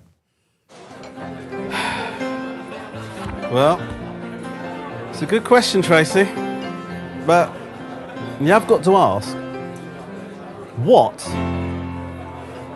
has the BBC ever done for me?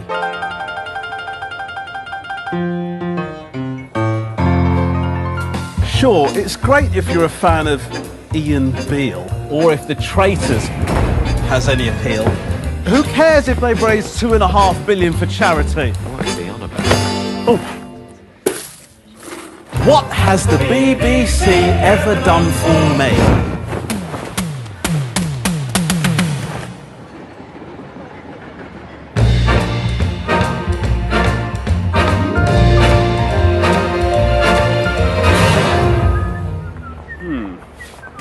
Fine. They introduced the nation to someone called... One fisherman in Aberdeen about a tidal swell! Am I known Craig BBC Radio Cymru? Yeah, but I live in Crawley. How does that benefit me? Yes, there are shows I wouldn't dare to belittle. Like a record-breaking drama about a hospital. What are we looking at? He's taking a serious tumble. But while you're giving your suspect the third degree... That's not a chicken. You again. Ask them, what has the BBC ever done for me? Yeah, all right, mate. BBC monitors how kids learn. But I'm 48. Why is that my concern? Well, so what if they verify news thoroughly? What has the BBC ever done for me? Aren't you on the weakest link?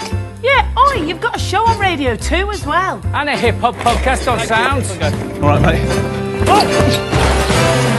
Who cares about Mary Berry, Glastonbury, celebs on the telly and gladiators, radio stations, BBC Radio 2, Radio 3, 6 Music, into Asian Network, Radio 4.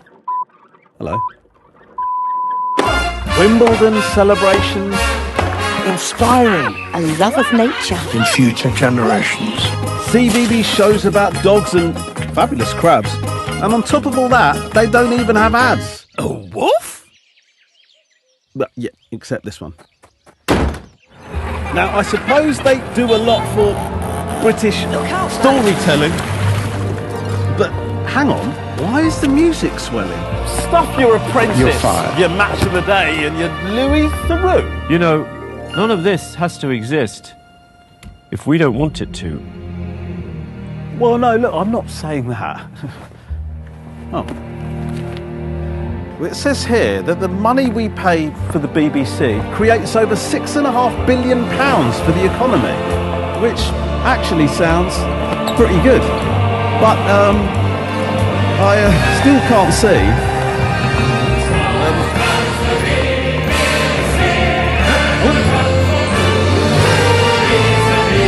What has the BBC ever done for me? Strictly, I'll bog off Dubeck. I can't believe we played the whole thing. We weren't planning to, but it's so bad that you kind of need to see all of it. It's so cringe. There's nothing in that 3-minute video that actually would make you want to watch the BBC at all. And Romesh Ranganathan, a man who's in receipt probably of in excess of £1 million a year from them, is hardly the best judge, is he? Because he's going to go, well, of course you want the BBC to continue because it pays all my wages. You know, it's nonsense. It's rubbish. Just ghastly. Anyway, never mind. Jesseline Kane's here. She's in the studio. She's going to be talking to us shortly. Lionel Zeta is going to be with us as well. First, though, Colin Sutton is here, and congratulations are in order because Colin, I'm going to claim this one, Colin. It was entirely down to the fact that we put you on the show every day last week and told everyone to vote for you in Norfolk to become Police and Crime Commissioner. So well done. Congratulations. How are you feeling? Thank you. Yeah, good. Thank you. You played your part, certainly, Mike, and I'm sure many of your viewers played your part. Yeah, it was. It sunk in now, but Friday at the count was a bit surreal. Not just that we won. You know, we always thought that we had a chance of winning, but to win by the sort of margin that we did. Well, I was going to say, I mean, you won by some considerable distance, didn't you? Yeah, 14,000 was 14,000 plus was the majority. It was a low turnout, but it always is for the PCC. Hang on, you've got more votes in Norfolk, have you not, than Andy Burnham's got to be Prime Minister? Absolutely, yeah. So absolutely. should you not be able to walk into Downing Street and go, excuse me, Andy, I've actually got more votes than you. I'd like to be Prime Minister too. Join the queue. Yeah, no, I think I'll let him mess it up first, I think, don't you? Mm. He's definitely going to do that. So tell us, what's your? I mean, people will ask Andy Burnham today, what's his first job on the agenda? What's your first job on the agenda? Well, as soon as I finish talking to you, I'm in the car. I'm going over to my new office and meet the team again. I've seen them once already, and get to work. Start looking at what's going on, what we can change. I've got some ideas. But you know, it's a 2-year post because if everything goes to plan with the government, then the post will be scrapped in May 2028. So there's no point in hanging around. You've got to go and get something done. And I think 2 years is plenty to get to make changes. And what I want to do really is not only to make Norfolk better, be police better for the people here that I love, but also I think it's an opportunity for us to show. You know what reform can do in the way that reform have shown with some of the county councils like Kent and Lancashire. You know that they can do stuff when they're in power. Well, this is our opportunity to show that we can make policing better as well. No, of course. And you and I have spoken before about the whole kind of relationship between the police and the community in various parts of the country. I mean, Norfolk, and forgive me for sounding biased here, doesn't sound like a place that would be particularly crime-ridden. But, you know, I'm sure it's just as bad as everywhere else. But you don't have a massive, sort of inner city urban gang problem, I would imagine. You don't necessarily have, you might have county lines and all that, but it's not, it's not Manchester, it's not London, it's not Birmingham, you know what I mean? Well, there are one or two places where it's getting that way. I think Is it? You know, Yeah. In Norwich and particularly in Norwich. Obviously, Norwich is a big city and it's got a lot of young people there, 2 universities and that sort of thing. But I mean, it's predominantly a rural county. It's 90% of the area and about 75% of the people live in a rural setting. So, you know, there's a lot of stuff to be done with that. Now, I mean, the constabulary is performing very well in terms of clearing up crime. There are worries around the amount of domestic abuse that gets reported for me, and also the violent crime and the rural crime. So there are things. I think it's tweaks rather than wholesale, to be honest, because it's not a bad performing force at all. But it's just a question of just realigning it more with the public and the people that they're policing, and making them regain a bit of trust and feel that they've got a connection that perhaps is missing at the moment. And what about the kind of instructions that the police are getting from those on high? Because funnily enough, I had a really nice conversation, a very surprising conversation, and I don't know his name, so I can't give it to you. But as I was walking out of the Intercontinental Hotel on Friday, where the CPAC conference was going on, there was a police van waiting outside, and there was a guy standing there, an ordinary, run-of-the-mill in a uniform copper, young guy, and he went, "Oh, Mike Graham." He said, "How are you?" He said, "I love your show." And then suddenly it was like it was a sort of breath of fresh air, because I assume that whenever I see a police officer, they go, "Oh, Mike Graham is always slagging us off, bloody blah, it's a nightmare." But he actually said, we actually had quite a good conversation. He said, people think that we shouldn't be political. He said, but I actually think that it's good that we know things about the political environment that we're working within, because it means that we can react better if something does go on, if something does kick off, if people are shouting at each other. It's better if we know what we're doing. Would you go along with that? Yeah, I would. And what I find gratifying with that as well, Mike, is that my contention always is that the young men and women that do the job at the sharp end are not the problem. It's the way that they're instructed, it's the way that they're led that's the problem, and that's what we need to address. Almost all of those young men and women who are on the front line want to do the job, and want to do a job for their community, make it safe, lock up bad people, and do all the normal sort of policing things we've talked about. Right. It's just that circumstances and some aspects of leadership have meant that their attention has been diverted away to other things which perhaps aren't so important to the community, and therefore shouldn't really be that important to them, but they are, and that's where I think the scope for change is. Yeah, I mean, I think that also you'll be, I presume, and what sort of support will you have as a man going into a new job? Has there been a previous police commissioner who you're taking over from, or what sort of support will you get? Yeah, I mean, there's a staff of 30 people in the office, believe it or not. What do they do? I found incredible. I'm going to find out. There's a community safety partnership as well, which is a sort of statutory thing that is around everywhere, and in most places they're aligned with the district council. So in our neighbours Suffolk, for example, I think they've got 6 or 7 community safety partnerships. In Norfolk, there is just one, and it's one for the whole county. Yeah. And my sort of executive officer, chief executive officer there, is also the chair of that, and so we work hand in hand with them, and that's actually quite good, because that's where you commission the sort of other organisations that can help reduce crime and support victims and things like that. So some of the people work around that.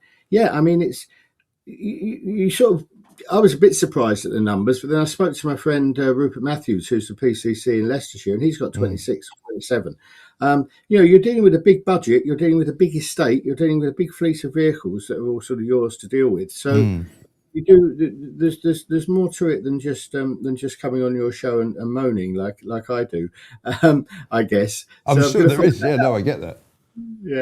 Yeah. So I'll find out. Listen, I'm desperately excited. I'm like a kid on the first day at school. I'm raring to get out the door now and get in the car and get over there to start. Excellent. I know we've held you up, so I apologise for that. But off you go.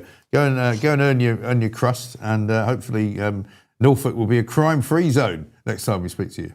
Well, getting there. Let's hope. Thanks for having me on again, as usual. Thanks for last week. Cheers. Yeah, no problem at all. Colin Sutton there, who's now just been elected as the incoming Police and Crime Commissioner for Norfolk. A couple of people have actually messaged me to say Norfolk did used to be a kind of crime-free haven, literally speaking, but of late, like an awful lot of places in Britain, it's gone a bit awry, and it's no longer that place. It's no longer completely and utterly crime-free, which is unfortunate, isn't it? Absolutely ridiculous. Now, we're going to speak to Lionel Zetter coming up very shortly about what he thinks we should be doing in terms of expectations from Andy Burnham, Andy King of North. But we've got Knob of the North, as we call him. But should we have a look? Because we were down at, so we haven't really spoken about it that much, but we were down at CPAC at the weekend, or just before the weekend, Thursday and Friday.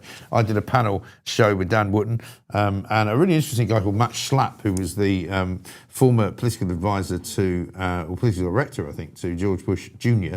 in the White House, an American who had lots to say about freedom of speech and lots to say about the way that people sort of reacted to Donald Trump and the way that the MAGA brigade, if you like, were able to fight off the kind of Republicans who didn't like Trump in order to get him in for the second stage. All sort of very interesting stuff. Anna McGovern was there for us as a reporter, and I think we've got a little montage of different clips of things that she did while she was down there. Let's have a look. I'm Lucy Connolly, and I'm now infamous for sending a not very nice tweet during the Southport riots, and I got a 31-month prison sentence. So now I try and advocate for free speech in the UK and prison reform as well. When it comes to the judiciary and the law, everybody should be treated as such, the law. You shouldn't be making different examples of different... If you're going to put one person in prison for a tweet, you're going to have to put everybody in prison for a tweet, and that's obviously not what we want, so we don't do it at all. You know, we do have a two-tier system here, most definitely, that's so clear. I think it all comes down to the same thing. It all comes back to the cost of living, doesn't it, and our quality of life. You know, I think our quality of life is not as good as it was, you know, maybe 10 years ago and we're supposed to grow, aren't we? You know, as we get older and our kids get older, we're supposed to be richer, not poorer. I think and legal immigration is a big thing for me, and I think it's taken a lot of resources away from the UK, a lot of money, a lot of time. It's causing a lot of crime. So I think overall, those two things for me are kind of the big issues in the UK right now. What would you say is the number one issue on your minds happening in the UK? Well, I think the obvious answer is illegal immigration and the fact that we've got men coming over into our country, quite literally shipped in on boats like army soldiers, invading our shores with values and from countries that believe that women are second-class citizens. Specifically, the area I represent as a county councillor was the Bell Hotel. Now, luckily, the Bell Hotel has been shut, but it's really a matter of where they've been put. And the residents no longer feel safe walking into the streets, no longer feel safe walking to school, despite them not even being there anymore. So it's a wider question. But also, to me, it's a meritocracy. We've no longer got one in Britain. And as a young student, I think that the only way we can get that back is by having politicians that genuinely care about the young Brits who want to give back to society. I've just been examining our stand, which I think is entirely appropriate for an independent broadcaster. Yeah, we should explain what's happened. Yeah, I mean, this is Mike's. Yeah. So here's the thing, right? By the way, before we start, I need to explain to our viewers. So this is technically Mike Graham's table that we've got set up, but the banner never arrived. So we're making do with the Mike Graham piece of paper written down. So hopefully Mike will be coming here soon, so hopefully people realise that this is his official table, but at the moment this will have to make do. So this is our sign. Mike Graham Show. We ordered this a few days ago, it arrived just in time for the exhibition, and it's really well made, don't you think? Oh yeah, I think no expenses. You can't miss it. No expense has been spared, and... Good morning, I'm Edward Hughes. The Knob of the North is set to enter number 10 as the new Prime Minister, promising a fresh approach focused on cost of living help, regional regeneration, and breaking from Westminster traditions. He faces immediate challenges on defence spending, energy bills, immigration, and North Sea oil policy amid pressure from the US.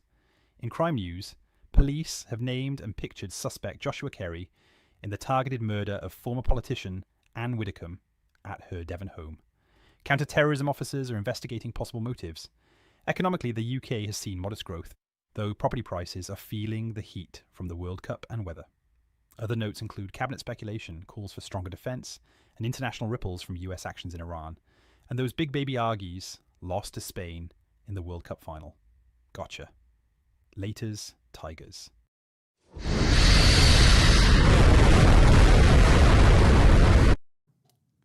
Now look, I'm all for a bit of what you might regard as, artistic devotion. I'm all for a bit of interpretation. When I used to live in New York, you'd go to some things which you'd think, well, is that really what they should be doing? Some fashion shows where you get some rather inappropriate people walking down the runway. certain people wearing the wrong thing. But you have to say, and I know that there will be many of you who had nothing but absolute and utter disdain for the World Cup. You didn't watch it, you didn't like football, you didn't care. You might have watched the World Cup show with Mark Littlewood because that was really, really funny, but you didn't really watch the football. Last night was the World Cup final. It only happens once every 4 years. Donald Trump was there. Gianni Infantino was there, the head of FIFA. All manner of famous Spanish players were in the gods watching the game where Spain played Argentina. Argentina were ghastly, awful cheats, as they always are. But the thing that really, really, I think, pissed off most people was the state of the halftime show. Now, we don't do halftime shows in football, right? In America, they have the Super Bowl, and the Super Bowl is an amazing event. It's one of the biggest, if not the biggest, sporting event in the world, and it has the biggest television audience around the world. And as a result, because it's always done it this way, they have a big halftime show. They sometimes get Coldplay to do it. They sometimes get the Rolling Stones to do it. They always get some kind of megastar to do it. I think they've had Beyonce. I think they've probably had Justin Timberlake. They've had all kinds of really, really massive stars, right? But the World Cup in America, because it was run by America, decided that what they should do is have a halftime show yesterday at halftime. And so it was quite a tense game. I watched it last night, and I'd been out for a party in the afternoon, and I was actually relatively awake, considering what I would normally be like. I was only drinking champagne, so we didn't really get too absolutely smashed. And it was a very tense game between between Argentina and Spain. And it was a very enjoyable game to watch for those of you who are purists about football. But then at half-time, suddenly Madonna appeared, right? With a bunch of roller disco type people. According to Ali Ross in The Sun, it was like a cheese dream, almost as bad as Eurovision, right? He said, basically, he thought that Wayne Rooney spoke for the nation when he was asked about it. And he said, I thought that was crap, which indeed it was. It started with a horrifyingly taut Madonna doing Small Mercies, an old one, at a roller disco, which she left in a mobility scooter accompanied by what I thought were fat lookalikes of Brazilian legends Ronaldo and Ronaldinho. It turned out, actually, that it was the real thing. And they were, as Ronaldo and Ronaldinho are now. The surreal nature of the cheese dream that followed, I thought that for one awful moment, Madonna had reappeared playing guitar as part of the entertainment. But it turned out it was Janice from the Muppets. They had Justin Bieber involved. They ended up with Shakira getting involved.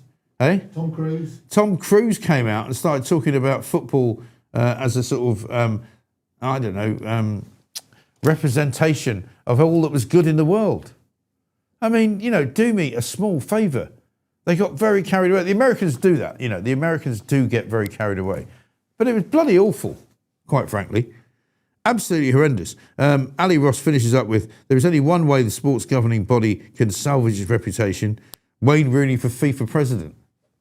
Yeah, maybe that would work. But it was just dreadful.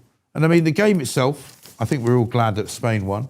Or as somebody once described it to me, is Northern Gibraltar against Western Falkland Islands, which I thought was quite funny. But yeah, it was just don't do it. Don't infect football with American-style sporting kind of entertainment. It doesn't work. Every single minute of the match, the camera would pan up to some kind of celebrity, most of whom I don't even know, who were watching it in the stands. Don't Americanise football. It doesn't work. It shouldn't be done. And quite frankly, you should be ashamed of yourselves. It's as simple as that. That's my meltdown.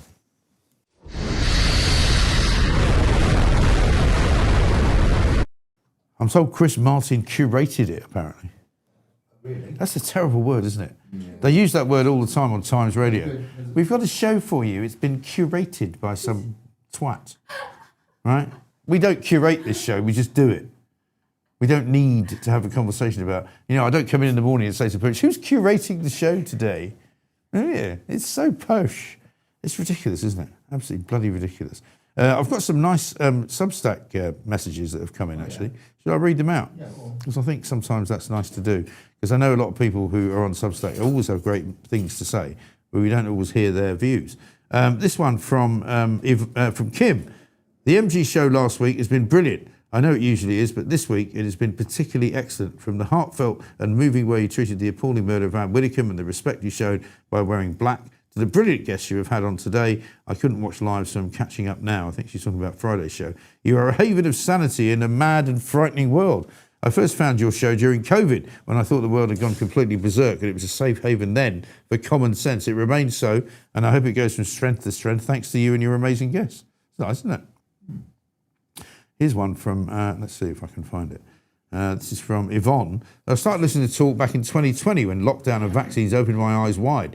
You were always one of my favourites, Mike. Not many of them left. With your straight-talking and irascible style, of course you can grow concrete, you said. You and many of the Talk crew kept me sane. Kevin, Christo, Julia, Patrick et al. I even spoke to you on the radio twice. I'm Yvonne from Ochtermuchte. And once to one of your stand-ins. Was devastated when he got kicked off the channel. I know he's a mate of yours, but I just find Jeremy Kyle so irritating. Well, he's not a bad guy, honestly. But so glad you found your own space. You're a lovely man, Mike. I felt as you did about Anne's death, although not as deeply as I didn't know her personally, but I still found it hugely upsetting and unfair and terribly sad. She was one gutsy woman. Just wanted to say I'm still a huge supporter, Mike. Love your new show and watch when I can. Isn't that nice? Then Margaret, absolutely loving the show, Mike. I think it's great as it is with the live chat and super chats. Phone-ins may have worked with Talk, but I think it's a whole new different ball game on the streaming services. I love reading the chats on here and on YouTube. Maybe the UK live shows might lend themselves to callers, but I think the Mike Graham show works really well as it is. Thanks again to you and the team for keeping me sane. I think that's right, isn't it, Pooch? Because Pooch and I have these conversations all the time. You know, should we do phone-ins? Should we do, super chats? Should we do voice notes? And at the moment, I think we're thinking, and correct me if I'm wrong, Pooch, I think we're thinking we might do phone-in shows with one or two other shows that will go out on UK Live Online, which you can find, of course, by going to look for it. Right after this show, 10 o'clock, Kelvin McKenzie will be here to talk you through all the things that he's been thinking about over the last few days. But I've got a feeling that actually we really quite like the way the show today flows at the moment. And we don't necessarily want to put phone calls into it. But, listen, everything's a movable feast. So let us go to our next guest. Or should we? We've done news, haven't we, already? Yeah. Let's go to our next guest. Lionel Zeta is going to give us his expectation, I would say, of the new Prime Minister who becomes King Andy in a matter of hours. Lionel, very good morning to you. Good morning, Mike. Good to see you. So, in the next couple of hours, Andy Burnham will take the car to Buckingham Palace. He'll present himself to the King and presumably say, we can talk on equal terms because I'm also the King of the North and you're just the King. Please make me Prime Minister and I can get on with saving everybody a load of money by apparently cutting back on the cost of living. Not quite sure how. Yeah, I mean, it's a neat trick if he can do it. He wants to build more council housing. We need to spend more on defence. Where he's going to find the money, well, I think I've actually got a pretty good idea, unfortunately.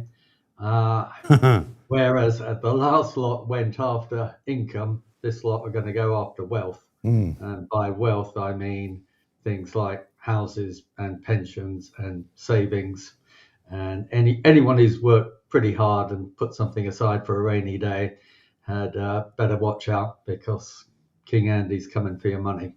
Yes, it seems unfortunate there doesn't seem to be any resistance to that idea that you can't kind of go searching for a way to stop it from happening. It seems as though he wants to do it, therefore he can do it.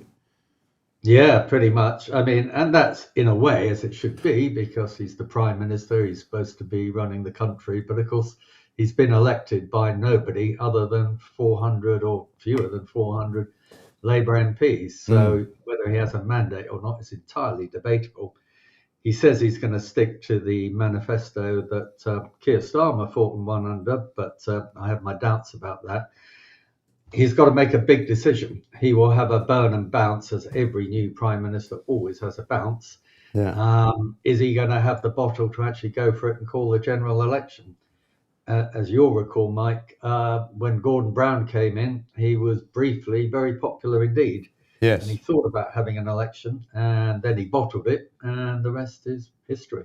Yes, and he supposedly now regrets that he did that because he would have preferred to have got a longer time to do the things that he wanted to do. And I get the sense that Burnham is the same. I mean, he would like to get a longer term because in effect, you know what politicians are like. They don't like to be accused of leching or leeching onto somebody else's coattails. And he, at the moment, is only that. He hasn't got the job because he deserves it. He hasn't got the job because he was elected to do it.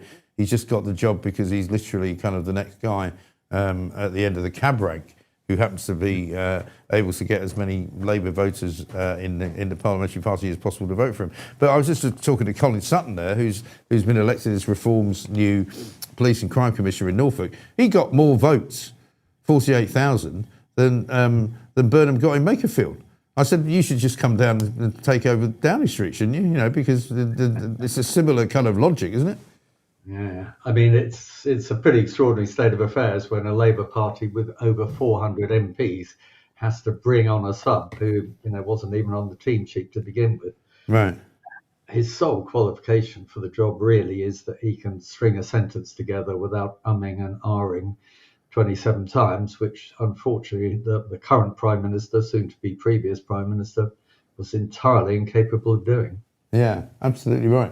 And of course, the thing that many people are concerned about as well is his reshuffling of the pack, if you like, and the numbers and how they pan out in terms of who gets what job. Talk of Angela Rayner becoming the Secretary of State for Health, which has kind of caused quite a few people to have a bit of a wry smile after that picture of her in the canoe with a vape and a glass of wine, Ed Miliband possibly getting palmed off with the Foreign Office, and more than likely Shabana Mahmood getting the Chancellor's job. But, I haven't seen much about who gets the Home Office. I haven't seen much about what happens to David Lammy. What are you hearing? David Lammy, I think, and Lord Harmer and Steve Reed, who are the closest people to Keir Starmer, are probably out. He's going to have to find a job for Wes Streeting because, as you and your listeners are well aware, he stood aside so that there was no contest. So he's got to find a job for Wes. He may send him back to health, which is a bit of a punishment in itself. But I agree with you. The thought of Angela Rayner at health is really quite amusing. Quite odd, yeah, it really is.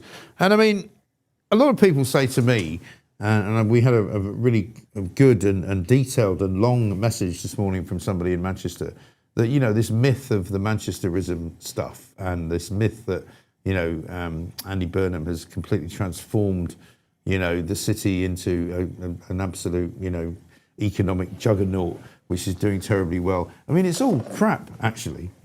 Apparently the public transport system is not anything like as good as the London one is, and certainly his claim to fame that he froze bus fares in order to make it possible for everybody to get around the town really, really, really quickly is actually not true. And I've been to Manchester relatively recently. My son's at university there, and the traffic is gridlocked every time I ever go. I mean, it's not easy to get around. It's not simple to use the buses. It's not easy to use the trams, which are under construction in lots of areas. And so he's got this kind of myth going on that he's built this, economic superstructure called Manchester, but he hasn't really. Not really, and a lot of people give credit to the chief executive and the leader of the council over and above Andy Burnham, but this is probably his biggest danger if he really is going to build a number 10 of the North, or Mancalago, as some people are now calling it. I think I may have coined that, by the way. I think I was the first person to call it that. Well done, it's a good phrase, yeah. But, any change of government, even merging departments, takes a couple of years to bed in. The thought of splitting the powers of number 10 to the North with the 2 years that's left in this parliament, 2.5, it's crazy.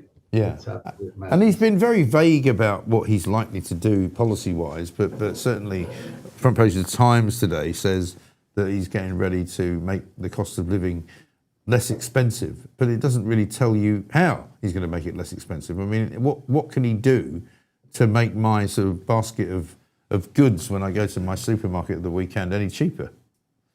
Yeah, I mean, there's almost nothing he can do, and he will discover very quickly that The credit card is already maxed out. The markets, especially the bond markets, won't stand for any more borrowing.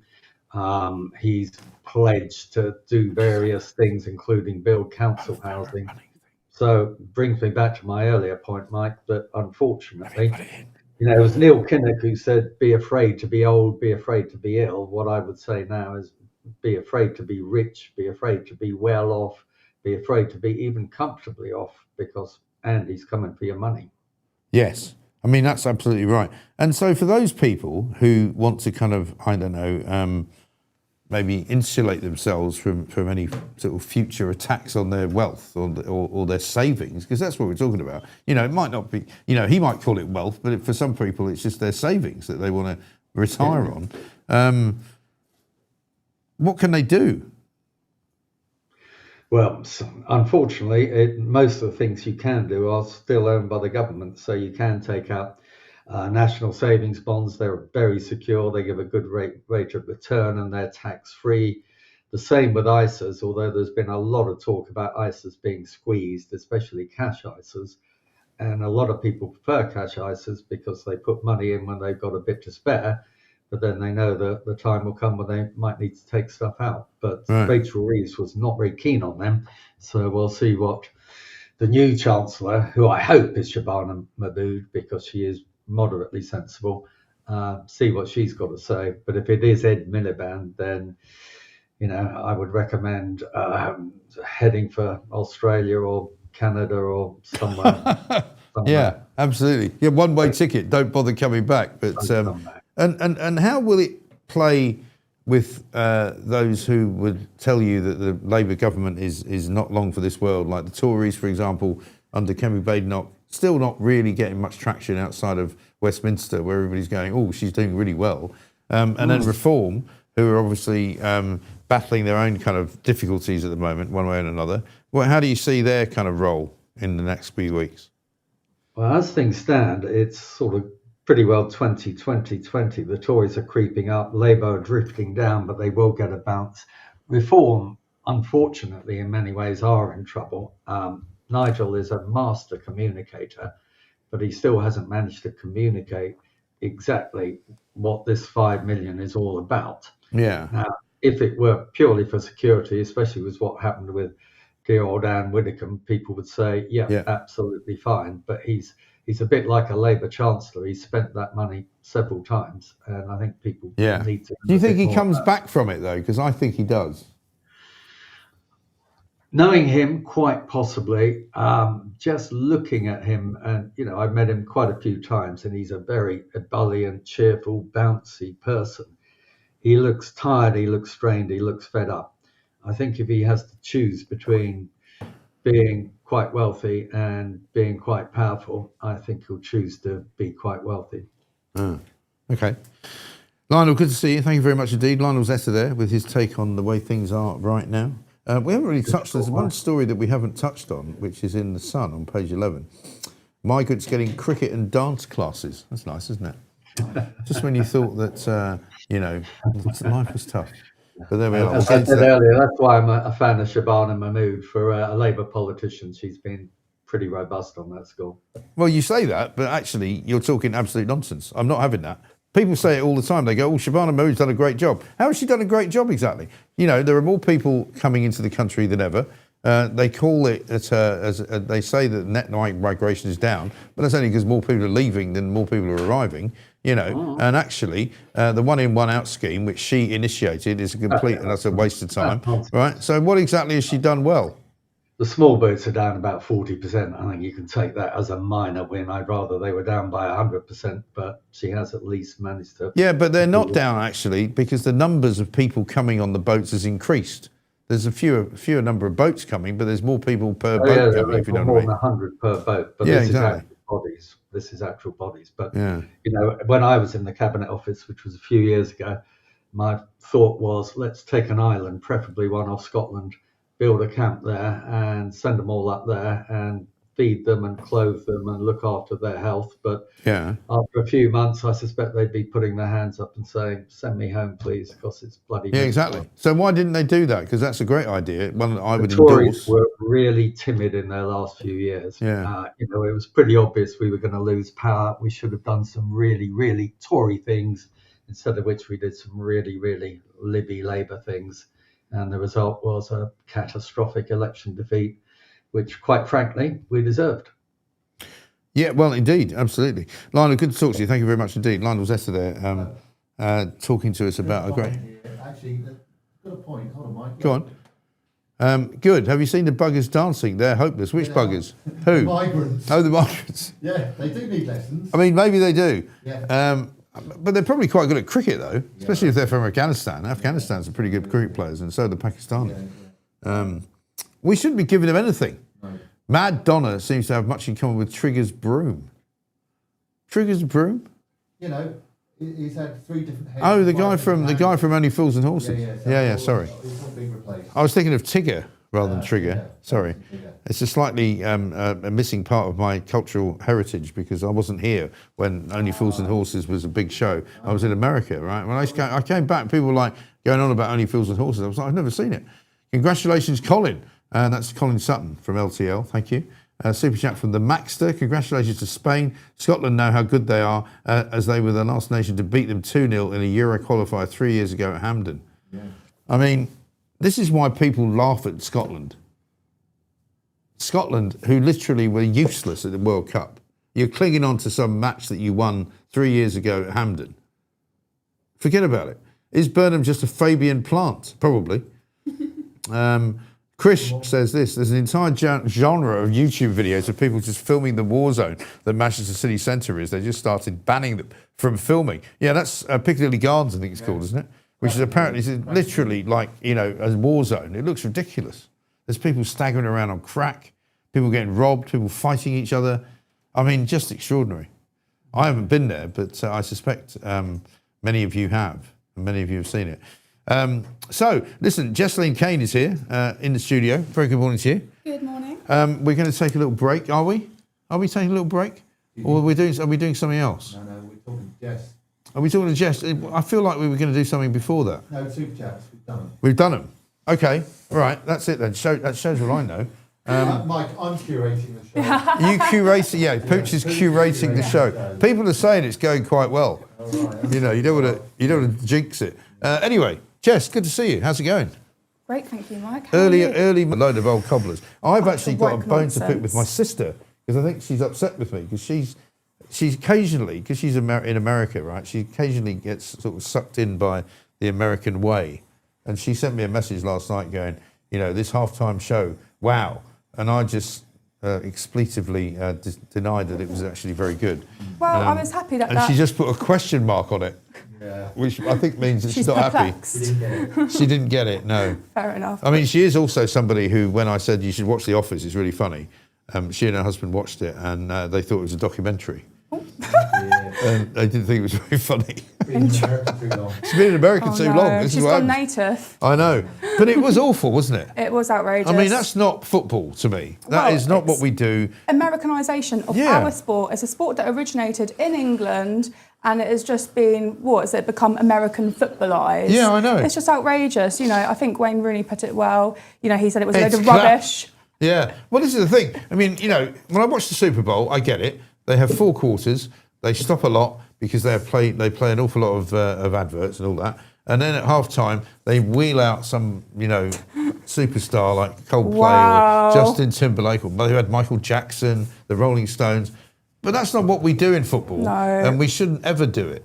And I know that people will say, oh, well, it's because Donald Trump was there. It's just utter woke nonsense. No, right. It's totally Americanising our sport. Yeah, an opportunity to make more money off people and just make it into a sort of, commercial bonanza. I wasn't keen on it at all. Well, hopefully they get rid of it for next time anyway. Well, Madonna's probably going to be in a wheelchair next time. I mean, I thought actually, I did think this last night, that they with all those people who were on rollerblades or whatever, I thought they'll wheel her out in a wheelchair. But because that's what she would look like. What a great hate watch. I was so very pleased when Fernandez, he got that red card after Oh, the old Argentinian guy, yeah. They were shocking, weren't they? Shocking play. They were, attacking the Spanish players. Yeah. Oh, I never felt so happy when in extra time they got in. But they did the same with England, right? They pretty much bullied England into submission. And if England had been smarter, they would have done what they did against France, which was brilliant on Saturday night. I mean, I couldn't believe how good they were. It was 4-0 What a great at half time. game. Did you see it, Pooch, on Saturday? No, I didn't. Did you not watch that? No. Because you would have been in France, wouldn't you? In France, yeah. Yeah. I watched the rugby and we thrashed Argentina in the English rugby. Yeah. I switched over to watch the World Cup and it's 4-0 at half time. I was like, what's going on here? I know. Ahead, it was too late. It was bizarre. Yeah, the rugby slightly puzzles me because I don't know what that is. I keep asking people, what is this, rugby competition, which I think is taking place in Australia, right? Is it Australia? Hemisphere. It's Southern Hemisphere. Yeah, no, but it's all the countries from the Northern Hemisphere as well. Yeah, but it's taking place in South Africa. Is it? Right. So it's like the Tri-Nations, right? Yeah. But it's a new competition, though. It's a mini World Cup. Right. Yeah. And it was infested with the usual, female, crappy commentary team. It's just like, football's bad enough to have these women who go, of course, Maradona's not. Well, it's just an inclusivity thing, isn't it? Yeah. But I just want the better commentators. But it's one thing to say, look, the Lionesses have got a lot to teach the England team about winning. Well, really, have they? Okay. Well, that's one thing. But for women to talk about rugby, which is such a different sport when you're playing against people who are like literally 115 kilograms. It's so refreshing to watch rugby because Neymar, about 10 years ago in the World Cup or, Euros or, when he was playing in the leagues, whatever, he made diving this huge thing. Yeah. And you just see these pansy football players now, rolling on the floor, crying. It's so refreshing. And I love football, I really do. But it's so refreshing to watch rugby and they're getting up and they've got blood spurting from their nose and they don't care. They play on. Right. And it's, it's a rough and ready sport. You can't tell me that women playing rugby have got any knowledge of that. It's totally different. Because if somebody as heavy and as big as some of those South Africans, for example, because I watched the South Africa-Wales game, which was literally a whitewash. South Africa were brilliant, Wales were terrible. And the commentators kept saying, well, South Africa are not playing very well. It's like they're winning like 46-0 or something, But the idea that women could go, I know what it's like to be hit that hard. No, they don't. You don't. And you wouldn't want them to be, right? Well, they're about double the weight. Yeah, exactly. So anyway, that's for another time. But I guess now we've got no sport to watch. No. What are we going to do? Well, my Love Island is politics, of course. Is it, right? And now we've got the exciting sport of seeing who's going to be appointed to the cabinet. Oh, yes. Who do you think will be Chancellor? This is where the game of chance becomes reality today, doesn't it? Andy Burnham, I think, goes to see Buckingham Palace and the King, the other king, not the King of North, goes to see him sometime late this morning, I think, at which point presumably Charles will put him on a prayer mat and they'll both turn their faces to Mecca and go, sorry, just taking the piss. And then he goes back to Downing Street and then we'll watch this procession of people. Dan Hodges has been writing about it, pretending he knows what's going on. Roll out the red carpet. Where he goes, you'll see the people going in the morning who are out, basically, to be told they've no longer got a job. And they say, so David Lammy, probably out. Rachel Reeves, probably out, but possibly back in as Defence Minister. Well, what do you think of Angela Rayner potentially being the health secretary? secretary? What a joke that is. Do you know what? I think that photo of her smoking or vaping in a little thing on the sea, I thought that was iconic. But to come back in as health secretary, didn't she sue the NHS? She did. Didn't she sue the NHS? That's a very good point. So she would be head of the NHS. That's outrageous. Yeah. That's outrageous. She sued the NHS as a result of her son being born with some disabilities, and apparently it was their fault. She won a load of money. It was all put into a trust fund, which she then plundered so that she could buy a flat in Hove. Yeah, wow. I'm from Hove, actually. Are you? No, I'm not. That's what people say when they're from Hove. I'm from Hove, was what she said. But yeah, these people have got absolutely no shame. I imagine they'll give her something, but it can't be right that they give her health, surely to God. But then what would you give her? They can't give her defence, can they? No, they can't. Don't you come over here or else I'll fire a bloody missile at you. I'm sorry, Minister, we don't have any. Oh, right, okay. But so if Shabana Mahmood becomes the Chancellor, I then become concerned about what's going to happen to the Home Office. I do think Shabana Mahmood will sort of ease fears amongst the markets because they're worried that Andy Burnham's going to but she's got no qualification. The thing that annoys me about all of this stuff is that she's got no qualification. No, but she embodies Blue Labour. She's probably the face of Blue Labour right now. She does, but surely you would want somebody who could be Chancellor who might have some modicum of experience about dealing with finance, you know? But she doesn't. No. But then, and also, if she is made Chancellor, who will be Home Office? I haven't heard about that because they've had Yvette Cooper, haven't they?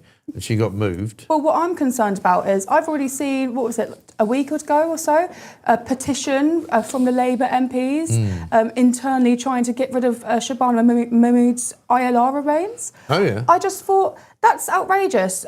Her ILR policy is probably the only good thing. And this was indefinite leave to remain, which she cut from 10 years to 5 years, right? I mean, it's not far enough for me personally, but it's much better than what some of the other lefty loonies would try to have. But do you not worry about, like Lionel Zetto was talking about this, and he, I think, is a Tory, I'm not sure, but he was saying, like a lot of people say, oh, but Shabana Mahmood's been quite tough as Home Secretary. I don't think she has. I don't see that. You know, I know that she's sort of made a lot of noises. I think she's the best option out of a very bad bunch. Maybe. She's made a lot of noises about stopping the boats and going after the gangs and one in, one out and all that stuff. But really, none of it's worked. I mean, the idea that Lionel said somehow there's fewer people coming on small boats now, maybe, but, you know, it's a movable feast and they might make that number up over the course of the next couple of months when the weather's reasonably nice and lots more people are crossing. But she hasn't stopped the boats. They haven't smashed the gangs.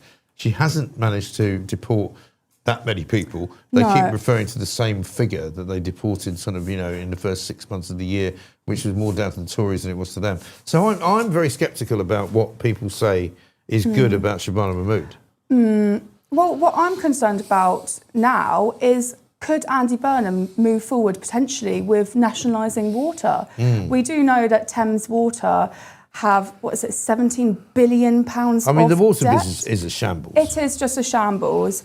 But with Labour going forward with nationalising steel, which, to be fair, I can see some merits of nationalising steel. I personally am not so much in favour of it, but I can see why they've done it. But if they're bringing steel back into public ownership, will they just say, screw it, we're going to bring water back into public ownership as well? Because they're always bailing out these companies. And I do worry about the state of Thames Water especially. Well, you do wonder whether if the government did take it over, how would they run it? You know, they haven't said. They've just said, we're going to take it over. But it doesn't say, like, all right, and then we're going to do this, and then we're going to do that, and then we're going to maybe fix the leaks that go into the ground at 1 billion miles an hour.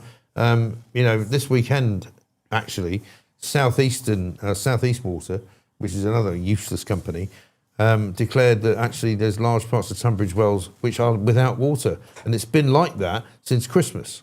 So over the course of the last 6 or 7 months, people living in Tunbridge Wells, a very wealthy part of the southeast of England, haven't been able to have water. That is shocking. This is ridiculous, right? That is outrageous. It really is. Now, Mr. Woodward says, where have the herons gone? We explained that, didn't we, last week? They've gone to another place. They've been set free. They've been set free. Some of them are... Yeah, some of them are still in the studio, but they're just not at the moment exactly where they used to be. We took a view, basically, that the herons were brought in because we wanted to have new beginnings and we were very excited about it, and it was a cool thing. But we sort of moved on a bit. You've moved on. We've sort of moved on from new beginnings. Point on screen. All right, the herons have flopped off. Thank you, the herons are still here in spirit, but and they'll never leave us. And in fact, somebody sent us a heron the other day from round the back of the O2. Did you see it? No, I didn't. I think it might be. Yes. They sent it on Friday because we were down there at the CPAC meeting, which you were also at. I was at, yes. And I mean, it was kind of interesting to me to meet so many people from different parts of the world. We met a guy from Poland. I was on a panel with a guy from Poland who runs TV Republica, one of the biggest, television station. I think the biggest television station in Poland. But he said, they keep trying to shut it down. It's a bit right wing. I met a guy from Spain. Jess has brains, beauty, and loves sport. I wish I was 45 I love years sport. younger. Steve, how are you? How old are you, Steve? I mean, if you want to be 45 years younger, he must be at least 70. Otherwise, that's a bit of a weird tweet, isn't it? Now, there is something I wanted to get your thoughts go on. Manchester City Council, Yes. I was there on Wednesday, the 15th of July. They had their full council meeting at 10 o'clock in the morning. Yeah. And I'm a bit of a local government diva. I go and watch meetings Do you? because I'm sad. Yeah, I do. That's good, because hardly anybody wants to do that. Yeah, well, it's my special interest. That's brilliant. You know, because one of the things I complain about all the time is that journalism now doesn't exist, because there used to be a time when local newspaper reporters would go and sit in a council meeting and report on it. Well, now you've got Jessalyn Kane. Well, that's good, because we don't get that anymore, and so we don't actually find out what they're doing. Well, let me tell you about this. Go on. Councillor Sian Astley, she's running to be Greater Manchester Mayor right now. Okay. And at their full council, they had a motion 4 on their full council agenda was basically a load of nonsense praising Andy Burnham and accepting his programme as this messiah business sent from heaven. Wow. Councillor Sian Astley stood up and she began to criticise his record, especially on social housing. Right. And she was told to sit down. I think we've got a clip. Have we? Oh, nice. I love Jess is curating the show. This is great. Everyone's curating the show apart from me, wow, apparently. I'm a curator. Have you got it? Greater Manchester has been waiting for far-reaching and radical changes, but they don't seem to have arrived yet. Maybe it's slowing down.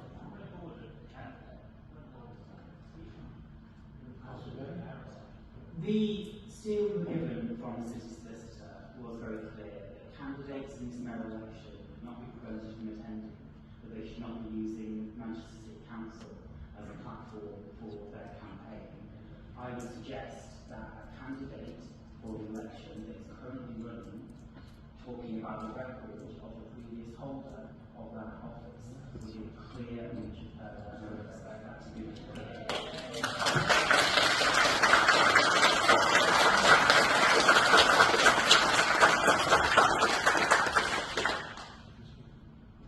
Thank you, Lord Mayor.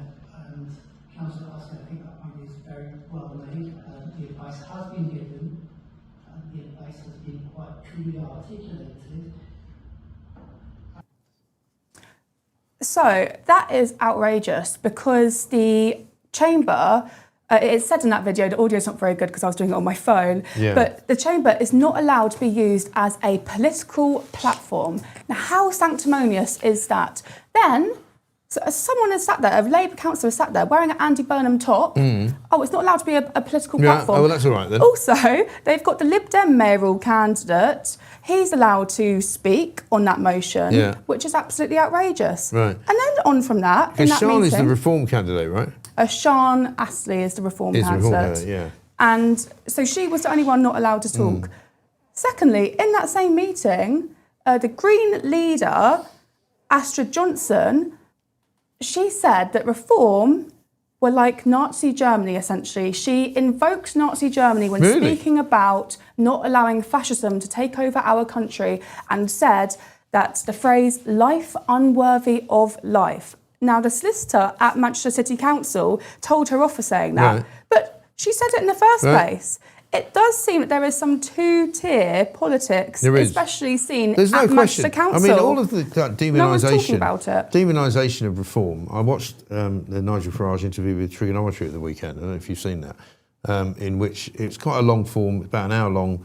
He talks about how reform feel very much threatened at the moment, not just physically, but by the whole kind of establishment media, by the establishment politicians, by the House of Commons, by the House of Lords, and they're trying to demonise them in such a way that their lives are being put in danger. This is blatant proof that there is demonisation of reform here. I honestly could not believe my eyes when I watched this council meeting. I was shocked. And this comment about Nazi Germany, this comes just days after Anne Widdecombe was murdered in a suspected politically motivated attack.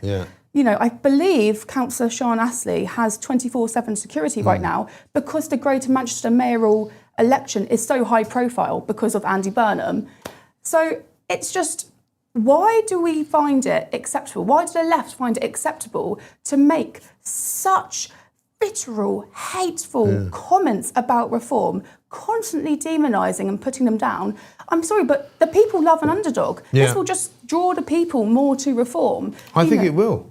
I think people are seeing the attacks for what they are. There's no doubt now in anybody's mind, I don't think, that the Sunday Times and the Times are behaving in a quite disgraceful manner. Some of the stories they're writing are so old that they've been retreaded and rewritten so many times that there's nothing new in them. And all they seem to be doing is wanting to publish stories in order to use the phrase convicted criminal, George Cottrell. It's all they want to talk about. Meanwhile, we're about to have a Prime Minister who has got no mandate, who was voted into power by 25,000 people in Manchester, in a suburb of Manchester called Makerfield, who is apparently going to completely rewrite the Magna Carta. He's going to tell us what we're allowed to do and what we're not allowed to do. He's going to tax us more.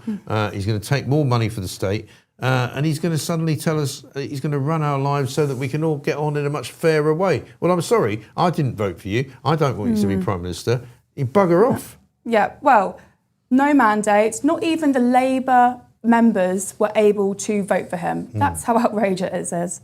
But I'm also now concerned about what he will now bring to local government reorganisation. On Thursday, it was announced that further councils would be up for election in 2027. Yeah. So 51 councils will now stand as unitary authority councils. Right. And this will do a mass political reset.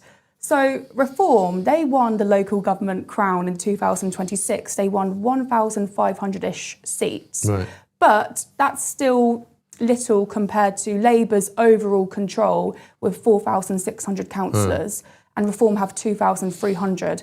But this will be a mass political reset. I do think this could rejuvenate and re-energise Reform's support, because up and down, I do believe that Reform will win many of these councils.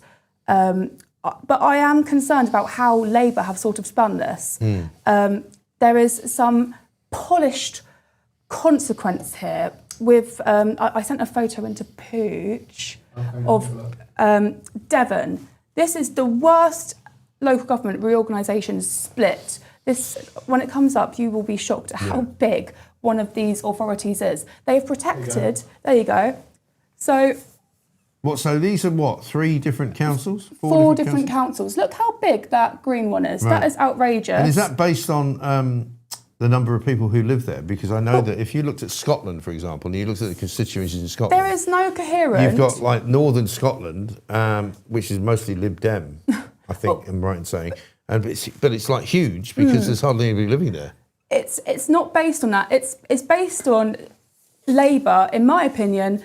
Exeter and Plymouth are Labour-run authorities, and they are able to stay put. If it wasn't Labour-run, I really think that those unitary authorities would be bigger. Right. There is no shared economic hub there in Devon and Country. No. There is no cultural identity shared there in Devon and Country. It's outrageous. And a petition has actually been signed, a Tory petition, by 1,400 people in one constituency, saying that they do not want to be in this colossal unitary authority. Yeah. And this is happening up and down the country. Right. There's one, Staffordshire. Well, they're doing it in Sussex, aren't they? They're merging East Sussex, West Sussex and Brighton into some massive kind of, conglomerate. Blob, yes. Yeah, and nobody really knows why, and nobody can answer what is the advantage of it. But they're doing it anyway. No, I don't get it. So I lived in Shoreham by Sea for many years, and the Brighton and Hove bus services runs to Shoreham. Right. But Shoreham isn't included in Brighton and Hove's expanded unitary authority. You would have expected it to have been. You would. But it just seems they've kept the greeny voting areas, because Shoreham, it's Labour now, but it's a Labour sort of reformy area. It's a swing area. So I do believe that some of these unitary authorities have been chosen on their boundaries based on where the left are going to keep and concentrate power. But haven't they explained why they're doing it? Because that's the thing that I couldn't get. I mean, I even had old Professor Curtis on from Strathclyde University to try and explain the whole kind of gerrymandering stroke, re-engagement, if you like, with different places. And he couldn't explain it. Nobody knows why they're doing it. I do understand in a way why they are doing it, because when people say, your local Tom, Dick and Harry, oh, let me call the council. Well, which council do I call? Do I call the borough council? Do I call a district council, county council? It will just be one council. Right. That is useful in that respect, and I guess to concentrate Well, if it economic works, it's power. useful. If it works, but this is the thing, is that it's been rushed through. Yeah. I actually agree with local government reorganisation only if there are parish councils throughout the areas, because where these wards are so big and now the councillors have to deal with so much, they're not going to have time to concentrate on local people. No. So that's where you need the parish thing, 'cause, councils. people talk about, Andy Burnham talks about devolution, but here we have councils which are kind of doing devolution in reverse, because they're taking smaller organisations and pumping them up into bigger ones, and thereby taking away the kind of freedom of choice from the smaller ones. Well, aren't I they? do think with Andy Burnham coming in as Prime Minister, he will look to reinstate the idea of a mayor for all of these unitary authorities. I believe Surrey and Sussex potentially might have a shared mayor, but I think that's too large of an area. I think Surrey should have its own mayor, or West Surrey, I differ from you on that. I don't think we should have as much devolution. We shouldn't Why have is as many that? layers of government as we have. Like we don't. I But don't we need are a mayor. removing a layer of government by getting rid of borough and districts. We're just going to have one council. Yeah, but you won't really, because I've looked into this, and in Sussex, for example, if you take where my kids live in Battle, where there's East something Sussex. called Rother Council, right, which runs the bins and runs the sort of the street cleaning and runs the, if you like, Is I that don't know your if it town runs council? the social care. It's a borough council, I think. Borough council. But then on top of that, they're gonna build East Sussex Council in on top of it, and then they're going to make East Sussex responsible for Rother. But they're not going to get rid of any of the people that work in Rother Council. They're going to be responsible for the bins and still be the ones responsible for the police and the schools and all So that. have you had your shadow authority elections yet? Did you vote? Yeah, in it May? happened. Well, Sussex was one of the places they tried to stop the election happening. Oh, okay, yeah, same as right? us. But it did happen, and so But it's then all Rother gone through. Council, that will be dissolved in 27, Yeah, I believe. but when I spoke to Professor Curtis about it, again, he wasn't able to explain to me what happens to those people. Because I said, all right, so you've got East Sussex Council, which is maybe in Brighton right now, which is overarching, kind of in charge of everything. So they're going to still be there, but they're going to move it all to. But they're going to move it all to Lewis, where they're going to have a new mayor who's going to sit in Lewis and be in charge of West Sussex as well as East Sussex. But there's no provision, apparently, for sacking anybody who works in sort of the layers further down. So all they're doing is actually building a bloody great pyramid, which has got somebody different at the top, and underneath, they still all are responsible for what they were before. Well, with local Doesn't government make any difference. reorganisation, they haven't thought it through enough. They tried to get it in as quickly as possible, which hasn't helped. And this is the thing, is that once councils are dissolved, like for us in Surrey, so I live under Guildford Borough Council and Surrey County Council, they will both be dissolved in April, and then it will just be West Surrey Council. That will be my council. Yeah, but what happens to the people, though, when you say dissolve the council? Well, they've had to apply for jobs at West Surrey Council. Right, so I bet you they'll all be employed, though. That's Probably, what I'm saying. They're not. What I'm saying is we're not losing headcount. We're not. If I was running a business, I'd say, right, okay, how much money are we saving by getting rid of 10 people or 20 people or 30 people? And they'll go, oh, actually, we're not getting rid of them. We're just moving them Well, over actually, there. we're probably going to be spending more money because we're going to be most likely having to parish all of the areas. Yes. And when you parish areas in such a big chunk all at once, it costs the taxpayer a lot of money. Yeah. We should have done this really in chunks and sections, not in one sort of big go all at once. Yeah. I'm sure that this has probably become slightly, opaque to a lot of people, but it's quite important. It's an important conversation to have because these, the kinds of things that affect your life going, on a day-to-day Every single basis. day, it's your local council. It's your local council. People your need to be MP paying doesn't more do much for attention. you. Yeah, exactly. So it's really it's a bad situation, which I think is going to get worse as we learn more and more about how it's actually going to be rolled out. But anyway, listen. Great that you're going to these council meetings. Would you go and do some of the East Sussex ones and try and figure out what the hell they're doing? I will. Because that would be interesting. Because quite frankly, as I say, the fact that we don't have that anymore scrutiny is letting them off the hook. You're looking at your girl. Well, there you go. You should do it. Because, all the local papers have been shut down. Yes, they don't have. make any money. And so they don't bother doing it anymore. And it's just like, we need to do it. So if you do it for us, that'd be brilliant. We might even give you some money. I don't know. Pooch, we'll have to talk about that. Steady. Yeah, I get a bit carried away there, obviously. I'm curating the bank If you curate the bank account, he's been doing so much curating, there's nothing left in there.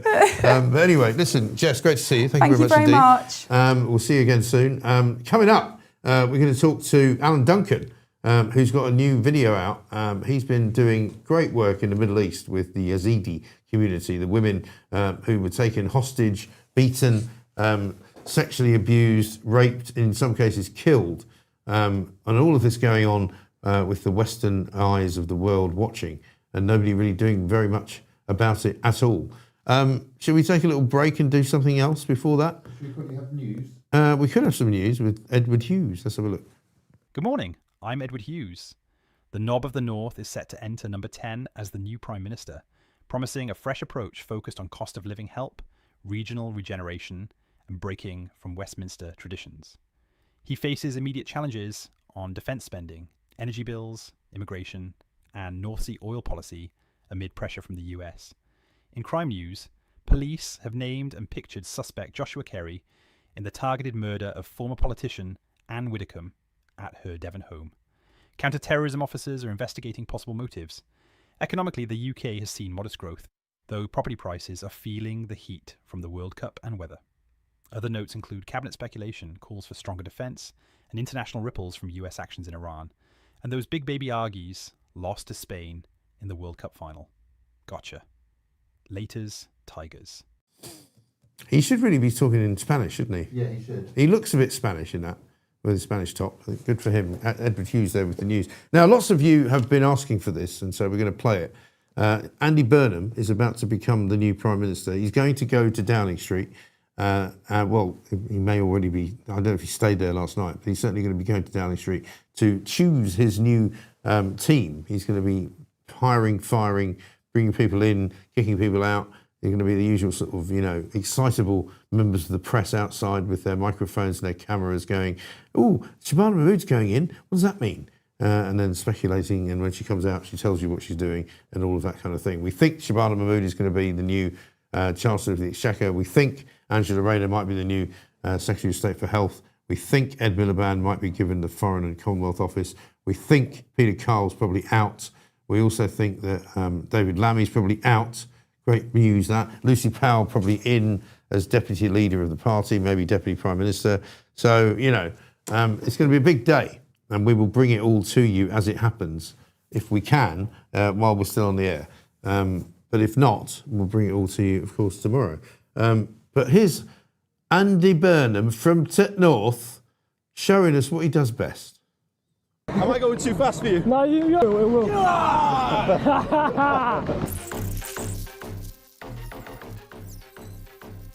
Keep being you, Andy.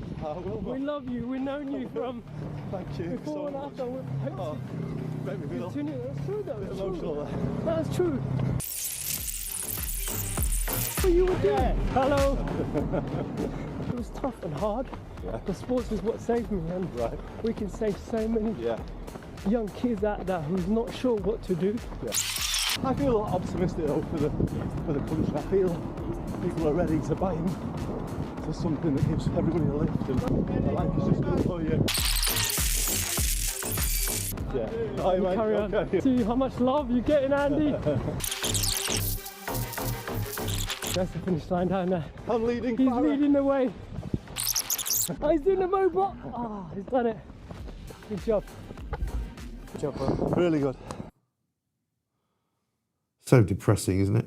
That's the Prime Minister of this country, running in a fake video with Mo Farah, right? Who came to this country illegally, by the way, and who shouldn't even be here. I know that's not a popular view.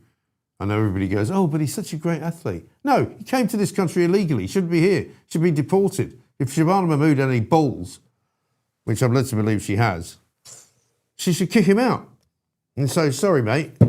Knock on the door. Is your name Mo Farah? Yeah. Did you come here illegally? Yeah. Get lost." I don't care if he's an Olympic champion. Gary Lineker, Mo Farah, no doubt Gary Neville will be next, says Kathy. Yeah, no doubt. Let's see Gary Neville interviewing Andy Burnham, looking really sort of, intensely at him and going, What are you going to do about the super rich? Yeah, we're going to kill you, Gary. You know, it's ridiculous, isn't it? Let's talk to Alan Duncan, who's got far more important things to think about than these idiots. Alan, very good morning to you, sir.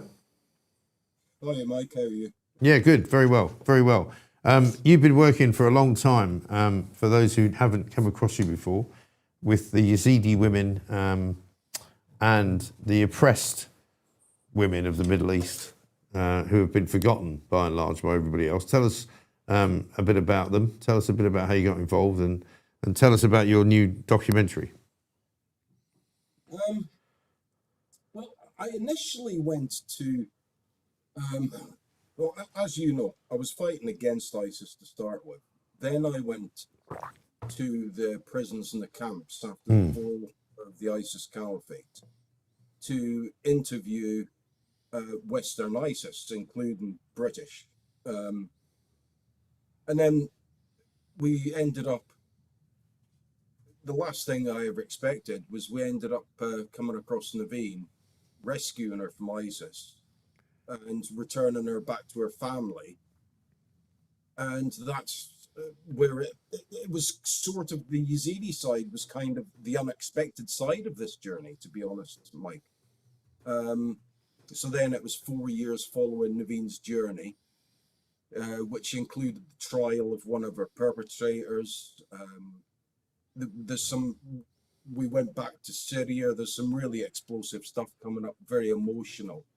And the best of it is Naveen speaks a lot of English, so it's more relatable for people. Yeah. But they are the forgotten victims of genocide and some of the worst crimes that the Islamists can put women through, you know. Yeah. But they're the forgotten victims, Mike. Right. It's quite sad because our government seems to be have totally surrendered to jihadists, whether it's abroad or in Britain these days, to be honest. Yes. And why do you think they are forgotten? Well, you know, what have they done wrong? Why are they no longer kind of, or why are they not at the forefront of people's minds?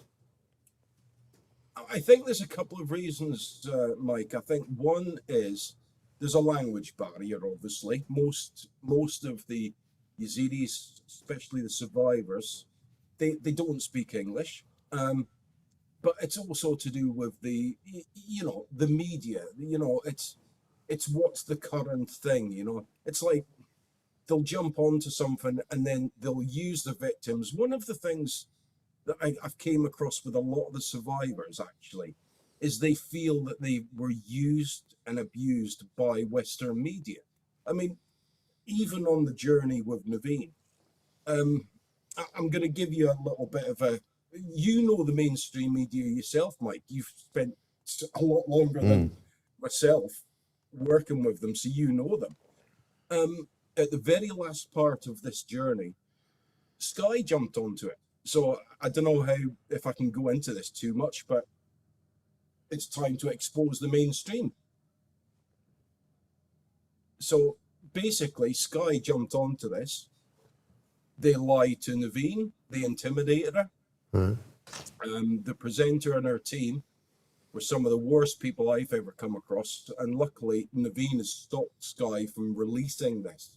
So I'm continuing the whole journey with Naveen, basically.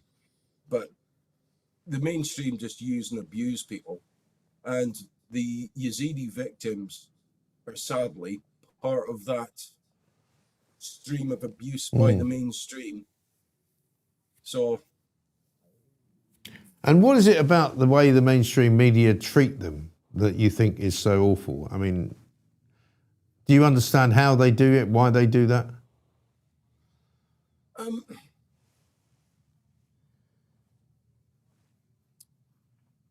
It's all for the clickbait, isn't it, Mike? You know, how many times were you raped? How many times were you sold?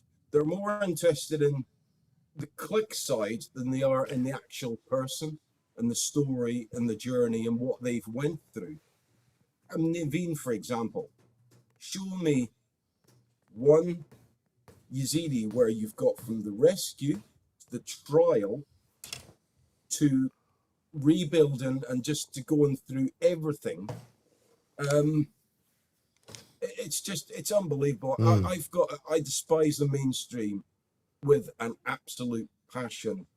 I mean, my experience with them is, to be honest, dealing with ISIS was less stress than dealing with some of the mainstream.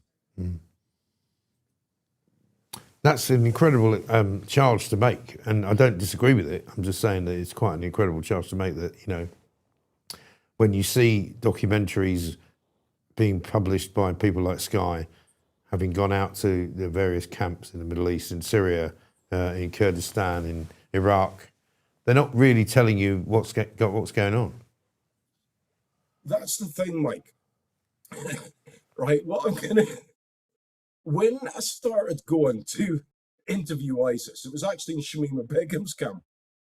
Myself and my fixer were walking into that camp, surrounded by 11,000 Western ISIS. No weapons, no guards. We were doing that for months. That's how we came across Naveen, to be honest. If it wasn't for doing that, Naveen would still be a prisoner of ISIS today. But the mainstream, I mean, I've seen it firsthand with them. I've seen exactly how they do it. And whereas what I'm a big believer in, it's filmed once and that's it. And you show it and say it as it is. And I think the mainstream have got an agenda. So they'll do reruns, they'll edit and do the cuts to what fits their agenda, to what they can drip feed you, the viewer. That's the difference between the mainstream and somebody like myself or yourself. We just say it and show it as it is. Having dealt with a couple of production companies, because obviously you've seen yourself, Naveen's journey and story, it's pretty unbelievable. But when I've got production companies sitting there and saying, she can't say that, so they're trying to cancel victims of ISIS because it might offend somebody that they've said, kill all ISIS, for example, you know, and they're like, oh, they're having heart attacks. You can't say that, you can't show that. Why not? Because it doesn't fit their agenda. They fear the truth. They fear showing you what it is. And it's the same as the, you know, I'm sure grooming gang victims here in Britain, for example, the amount of stuff that you could be putting out, but the mainstream would never show that because they've got to cancel the victims these days. They can't show it and say it as it is. Great to talk to you. We haven't got a lot of time this morning, but we'll get you back on and maybe play a couple of clips as well, and maybe try and get the sound a little bit better. But good to see you, and keep up the good work. Keep up the good work. But where can people find the documentaries? On YouTube, right? Yeah, I've just started slowly putting on YouTube. I'm having to, unfortunately, I don't have the money. You understand how the system works. I don't have the money in the back end. So I'm just relying on people to do the shares from YouTube, drop a follow.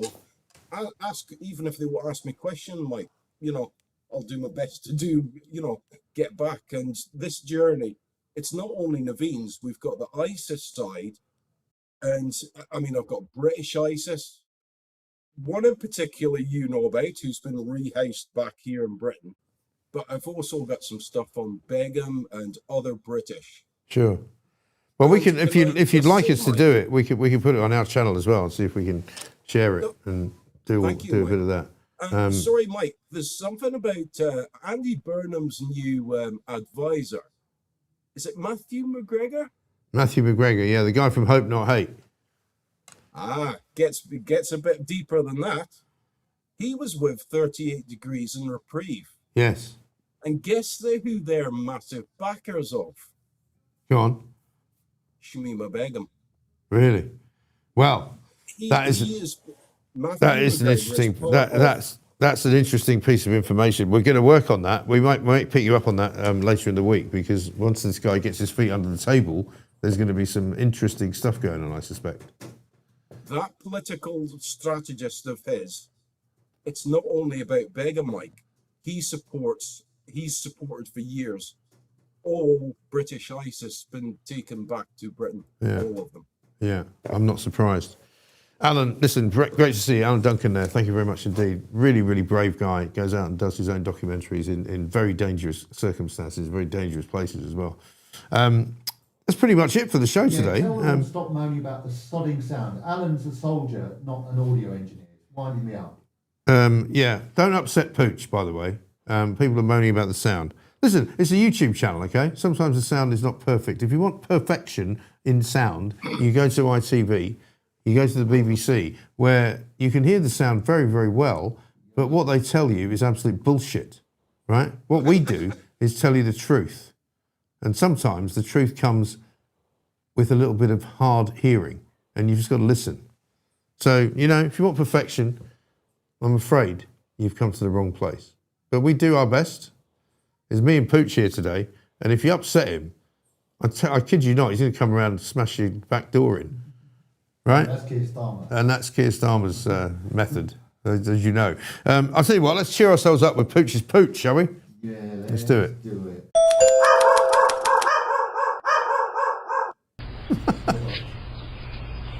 I love retrievers. These are great. I saw there was a Labrador on the bus the other day. Looks exactly like Ziggy. He's opened the gate.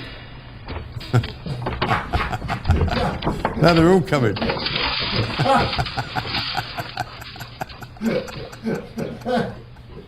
got one at the back. Use the gate, mate. Yeah, there we go. He's figured out the gate. There we go. There we go. Brilliant.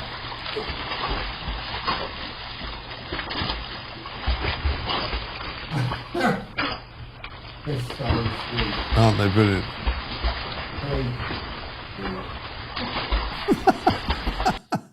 Fantastic. See, that'll cheer you up. I bet that's put you in a better mood. You know, don't worry about the slings and arrows, man. We've all been there. What a show! Fantastic. Thanks to Emma Wolf, Kinsey Schofield, Mark Littlewood. Oh, Brilliant. Final Starmer alert with Starmer leaving. Do you know what? Yeah. You're absolutely right. We should have a Starmer alert for Starmer leaving, but we must have it tomorrow if we can. A Burnham alert. I'll make one. Can we have one? People have suggested Captain Scarlet and the Mysterons or Captain Black, if you can find it. But have a look at this. Starmer alert. Well, hang on, Mike. Someone's been messing with my system. Oh, really? I can't find. That's ridiculous. I can't find my Starmer alert. Well, I can do one for you if you want. Yeah, go on. Starmer alert, Starmer alert, Starmer alert. There you go. I've spent my life fighting for justice. He prioritised changing prosecution guidelines on violence against women and girls. We stood up for the National Union of Mine Workers. He was instrumental in getting justice for Stephen. And the first thing we've got to do is to unite our party. And how proud would you be when the history books were written and you said, I was part of that? The Labour Party is under new leadership, and this is our mission, to win the trust of the British people so that together we can forge that better future. Wow. If you look at what experts...